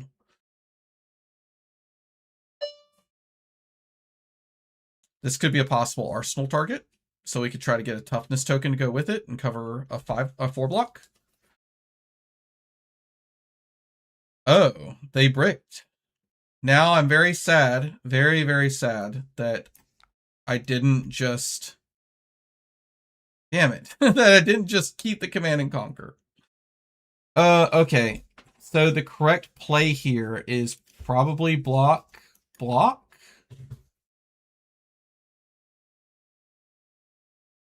We save a card in deck and take 1 damage. That's probably fine.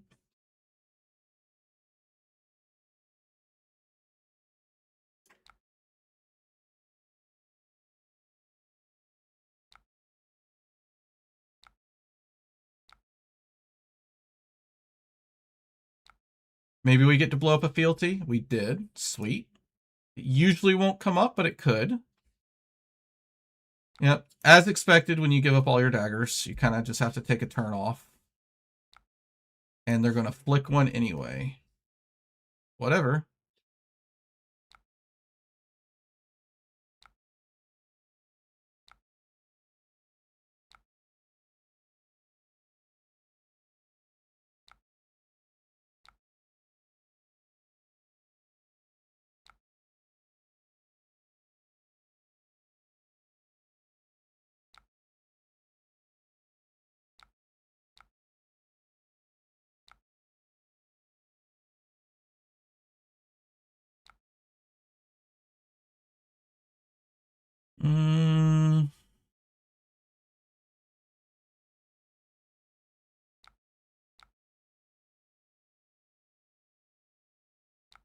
We're gonna have to block with one of these pummels.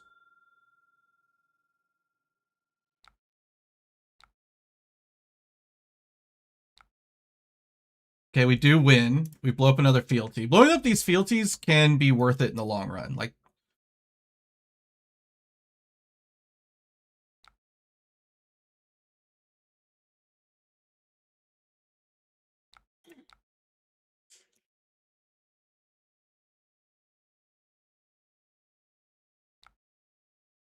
okay. Oh, wonderful.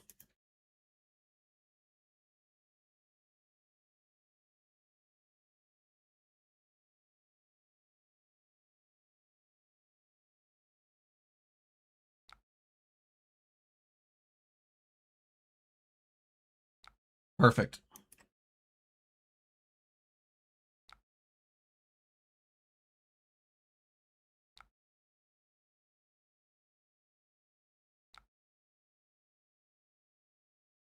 Okay. Answers them card for card.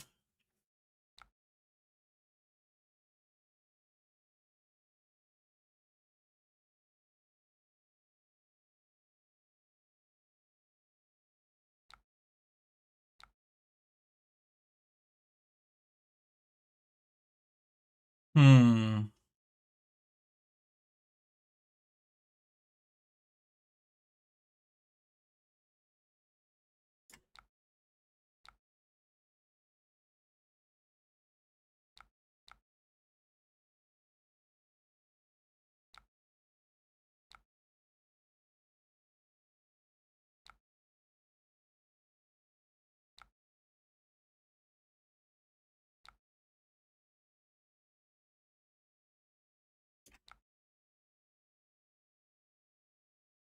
Think I just block with this.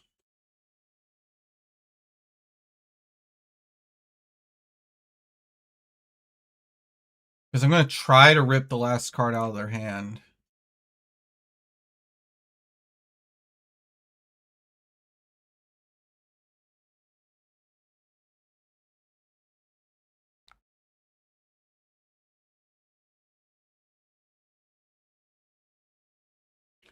I'm going to keep shaving away off these fealties.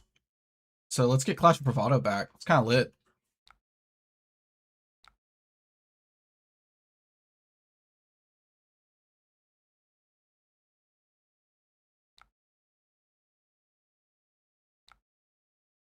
All right, use it. Yes! They're going to do a finisher in Arsenal. Let's go. Or Demonstrate Devotion. Oh, let's go. That's beautiful.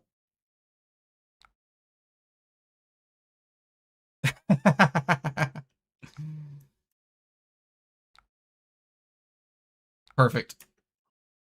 All right, let's get some value. Let's bonk them. Give them the bonk.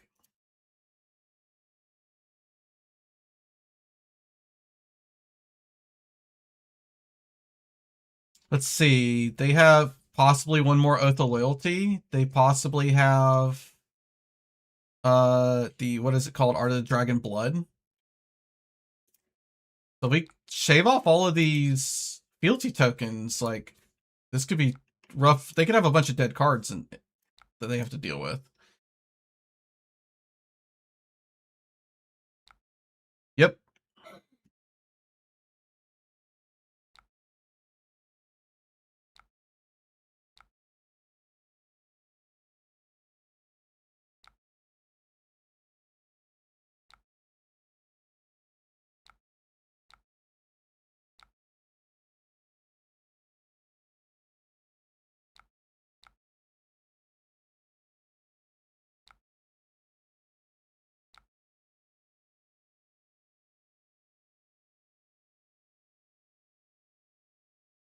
And this is the hand where I wish I had Millers though, because I really want to block with this swing hammer, but like it's just swinging for 3 just feels so stinky.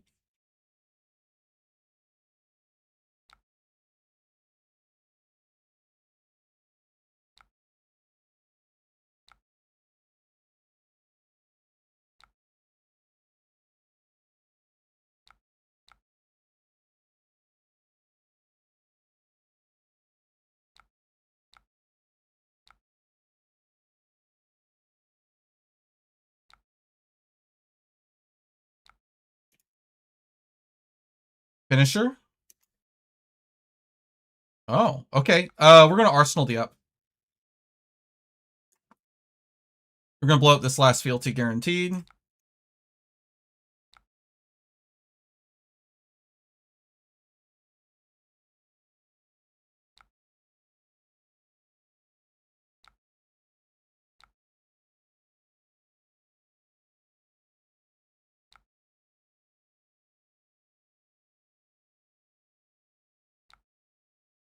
Just run the 4 for 5 hammer. When would I have 4 resources that I could spend? That's the way you need to think about it. When would that ever happen? I think we're just going to put, do I not have a blue tough smash up? I don't. So I think I'm just going to put a blue 8 on top. Maybe opportunity to swing the hammer. Yep, that's what we'll do. Shield Beater's really bad. All right, we've peeled off all of their fealty. Feels pretty good. All right, we know we're going to get a fealty token from this. And I would love to throw Cries of Encore. That would be sick. It's probably not going to happen.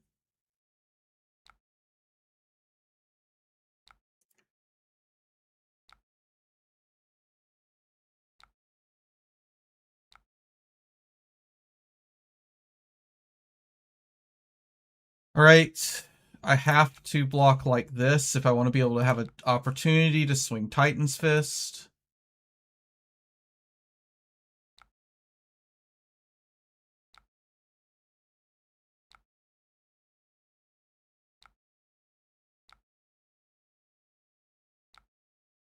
We are really far ahead on cards, so we will just block down.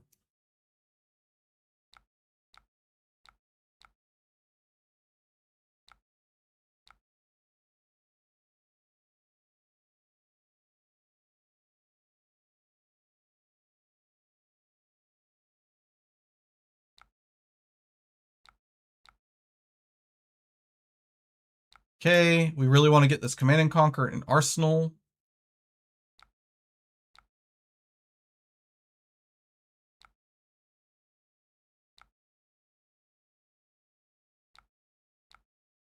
Oh, dude, I need to pay attention. Dude, they pitched a blue. I should have totally just blocked the second dagger.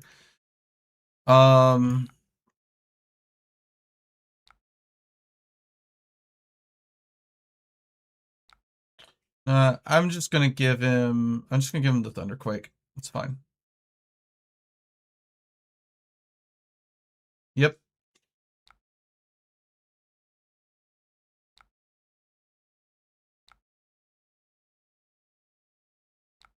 Oh, that's beautiful.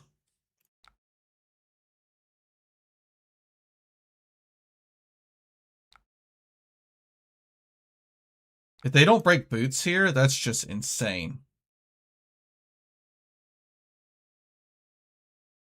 Like Ancestral break boots would go kind of hard here. Break boots without Ancestral is kind of weak sauce. Yep. Super weak. Yep.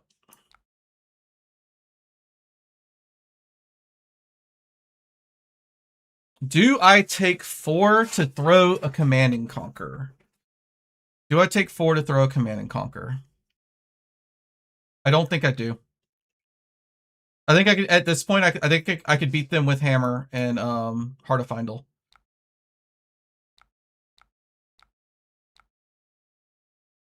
Let's put a blue tough smash up on top. You. And then throw Hammer for 4. Oh yeah, I know it's not for this matchup. If you do have it in the 80, I'm just over here giving bad solutions. No, I don't have it in the 80. Here, I'll drop you the 80. Let's see. I've got the 80 that I could share. It's this one. Copy. It's just not worth it. If you think about how the math works with like people who, because you only run these kind of things in people who want to block. Let's see. We do have one more No Hero Stands Alone. It is coming up soon. A free toughness is good if we hit it. Nope, it's our Oasis Respite. We can bottom the Oasis Respite because we're not going to be on Tunic counter yet.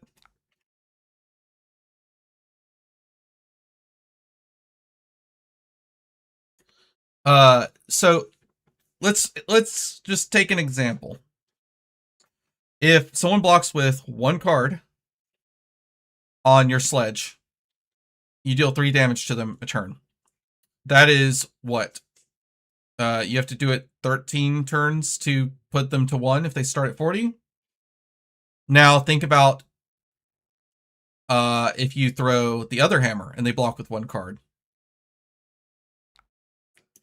They leak 2. You now have to swing the hammer at them 20 turns. 13 versus 20 is like enormous. And that's why the math ends up that way. Man, it's annoying. They have something bigger coming up after this. But I don't want this to hit, so we might have to give up some armor here. Yeah, it's like whatever. Blocking 3 on a 4. This fiddler screen sucks. Yep. Because their next attack will hit unless I overcommit here.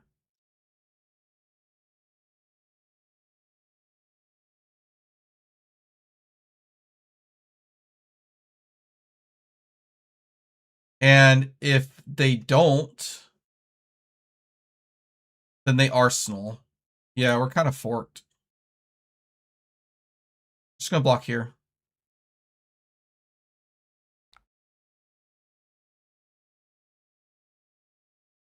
Yep.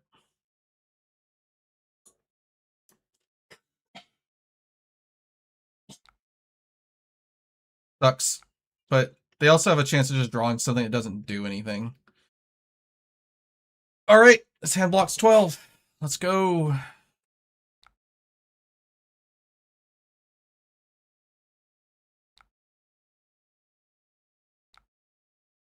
We only have 1 no hero in the deck. So it's okay. We can commit the boots once.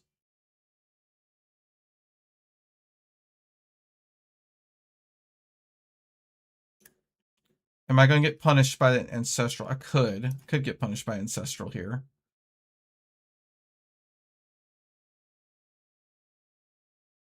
I think this is fine. I'm just trying to.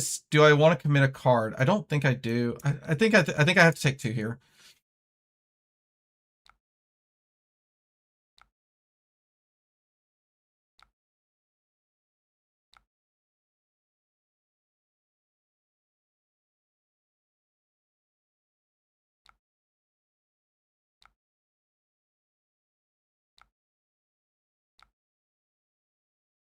The last Ancestral is so frustrating here.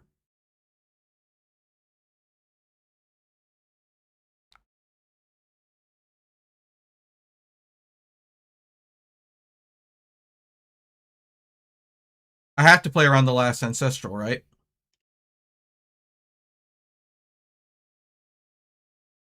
I do.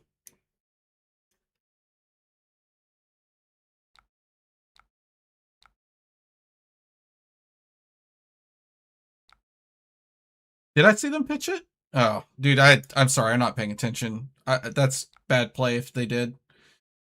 It's okay.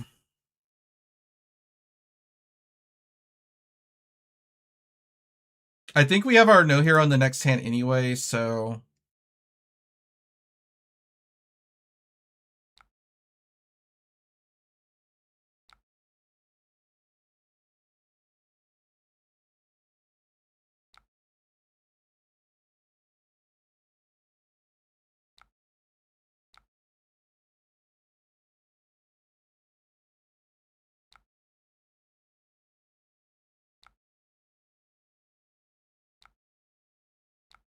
Well, on the next hand, we have Tunic, so we could play around it. We could also buy the bucket, which is really funny, but we probably won't. Dude, where is this? This no hero is going to get me killed. Okay, I think I think this card has to come out. I've been like, terrified of this no hero.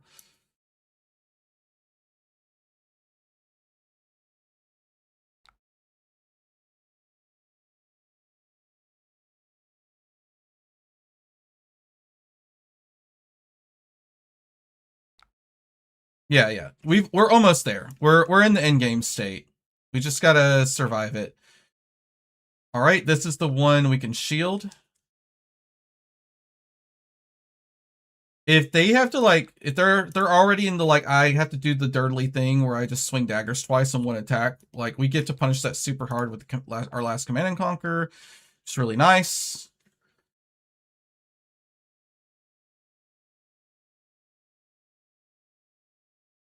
We get to cover any 4 they come across with tough smash up.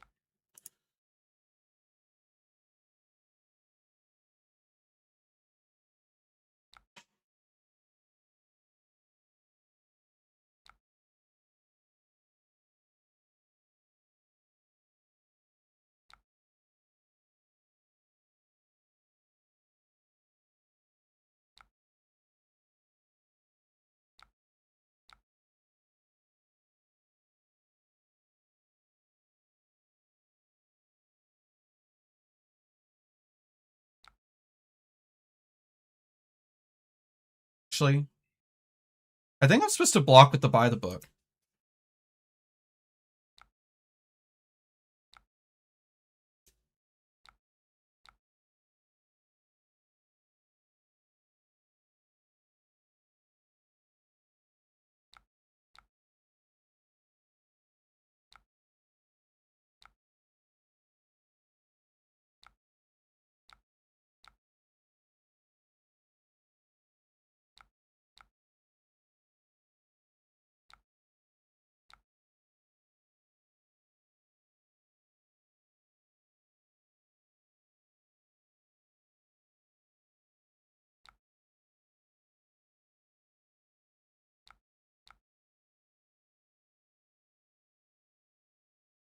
Okay.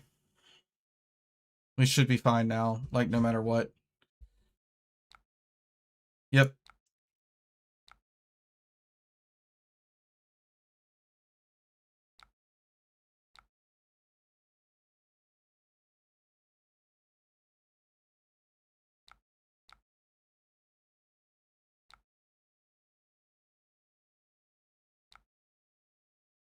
Okay. Game over. Not bad. Okay. Like Syndra's aren't so fatigue pilled now because Victor's gonna be gone, right?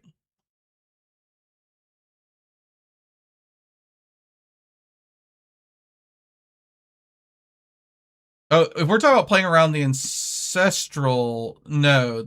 I think after he said we saw her pitch it, we knew it was the bottom card. Okay.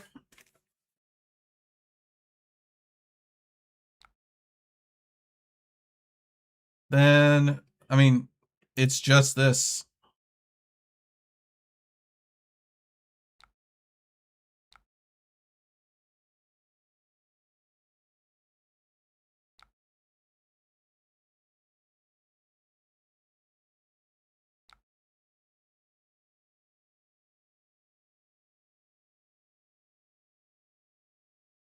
I think we just go here, right?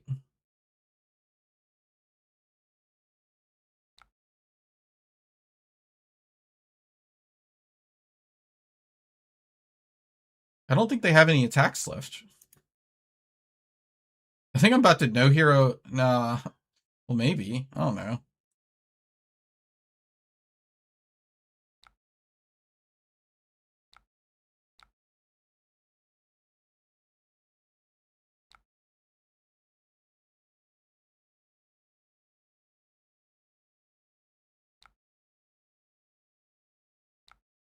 Oh, wait.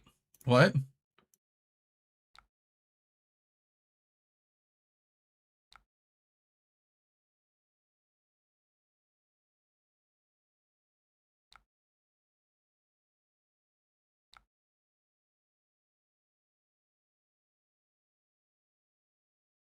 Nothing matters now. We'll just get the no hero out and then we'll hammer them down.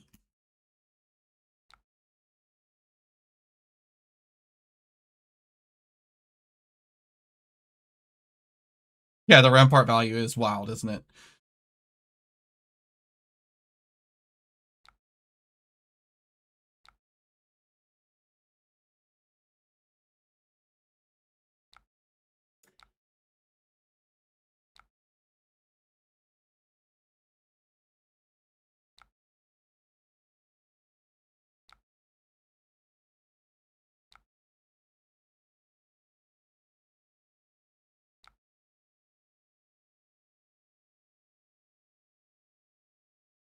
Um, like, do I care? I don't care. Like, they don't have anything but their daggers.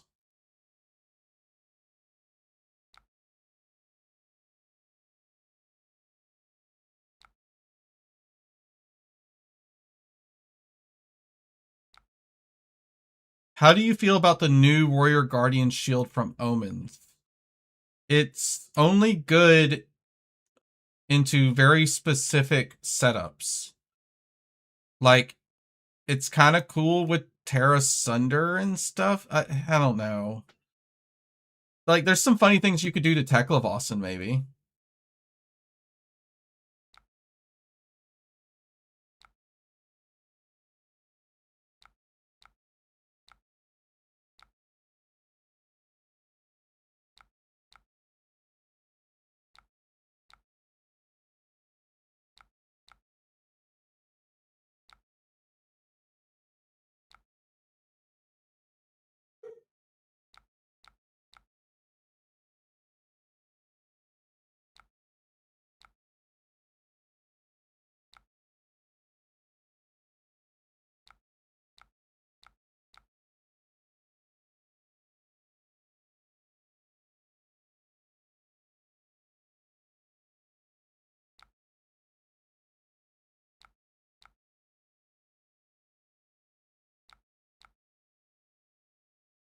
I'm definitely going to pummel my Titan's Fist.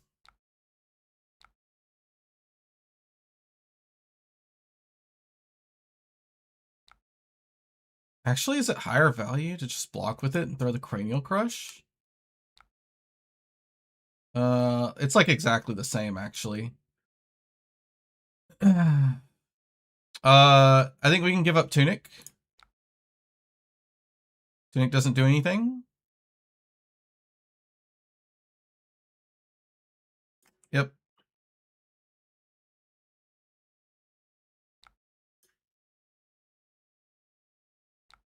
The game will be over before we get to the next Tunic counter.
Forgot we had this card.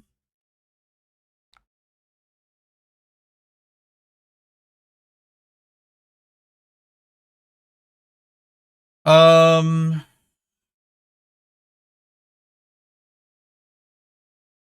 I don't I don't care. I'll block the second one.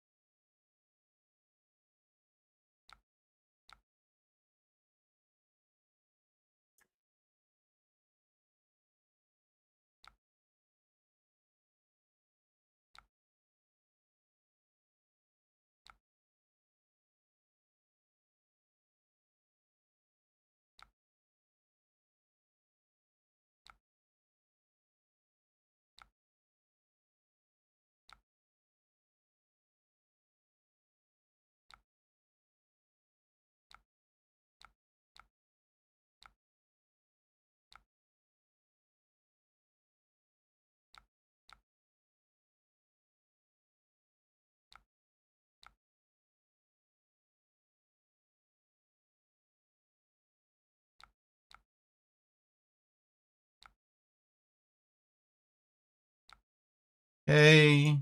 Now they give up the equipment plus a card.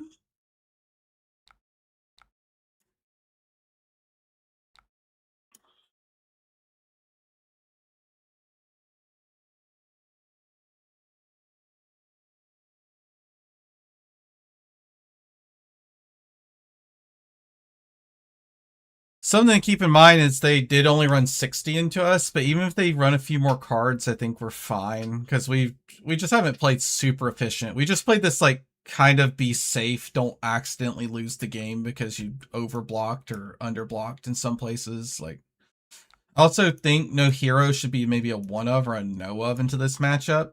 It's kind of ass. I mean, we could end this really quickly with our favorite hostile encroachment.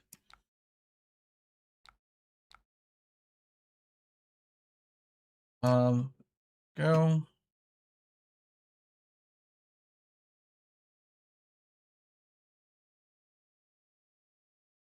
Yep. Good game. All right. Well, that's the way Pleiades goes. We're only going to get like 2 games in tonight because I know I don't want to start another one.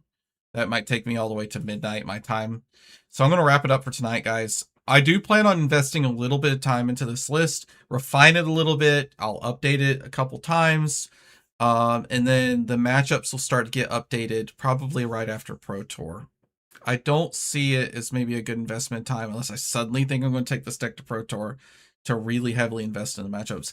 I think it's clearly still has legs. This is one of our worst matchups. She only ran 60. If she ran like 64 into us, maybe it's a little tougher. But you've got to remember there's some deck building constraints that she has to deal with now too that she didn't used to have to deal with. Like Dio is going to be nuts.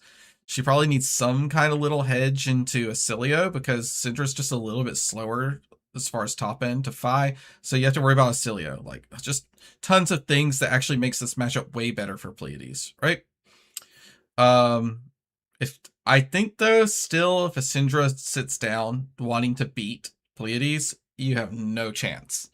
Like if they know how to play the matchup and they sit down with 72 cards and they're going to usually beat you. You saw we looked for a place to Arsenal Command and Conquer like all game and never found it. The Syndra's just relentless. They stumbled like one time. I figured you'd be taking this to PT Vegas. I mean, I just don't think you have a good enough matchup into Mario, into Kasai, into Syndra, into Phi when you're missing Miller's Grindstone. Miller's Grindstone was like your high roll, right? You go, okay, I got an extra card, throw the Millers. If it misses, I lose the game probably. If it hits a couple times, I just win because I shredded an entire hand. Like imagine if Syndra had one less hand this game. This isn't even close. This is a complete blowout. Like if she had one less hand. I think if you want to play like a mid-range or more fatiguey deck, Jarl is probably a better answer. You could actually kill Gravy Bones instead of just maybe going to time like you often do with this deck. It says something when most people are like, hey, if Syndra wants to beat you, yeah. Like, and like I said, if Victor LLs, then decks will be more aggro leaned. And maybe this deck is better than it would be if Victor doesn't LL, which is really strange to think about, right? That Miller's might still be around. And Pleiades is worse for it because people prep for Victor. We'll have to see. My best, like the best thing ever would be if they're like, hey, Victor LL, but we're going to leave Miller's Grindstone around. They just said that randomly in the announcement for the Victor LL. And then I would just be like, well, I guess I know I'm taking the PT Vegas. That's not going to happen, but there's magical Christmas lands where they say that their living legend weapon system is dumb. But I think it is. I think it's really dumb. If they want a card to be banned, just ban it. Like, I don't think weapons have that big of a place in the meta most of the time. They're outside of like Rosetta Thorn, right? Okay. Thanks for hanging out with me, guys. Good luck at your nationals if you have nationals this weekend. Be safe traveling. I'll hopefully be watching it on YouTube. I have the whole 3-day weekend off, so it's going to be a hot as heck 4th of July for us here. Just play Fatigue Ira. Remembrance got banned, man. You only have 3 dual threats a game. It's terrible. All right. See you later, guys. Peace.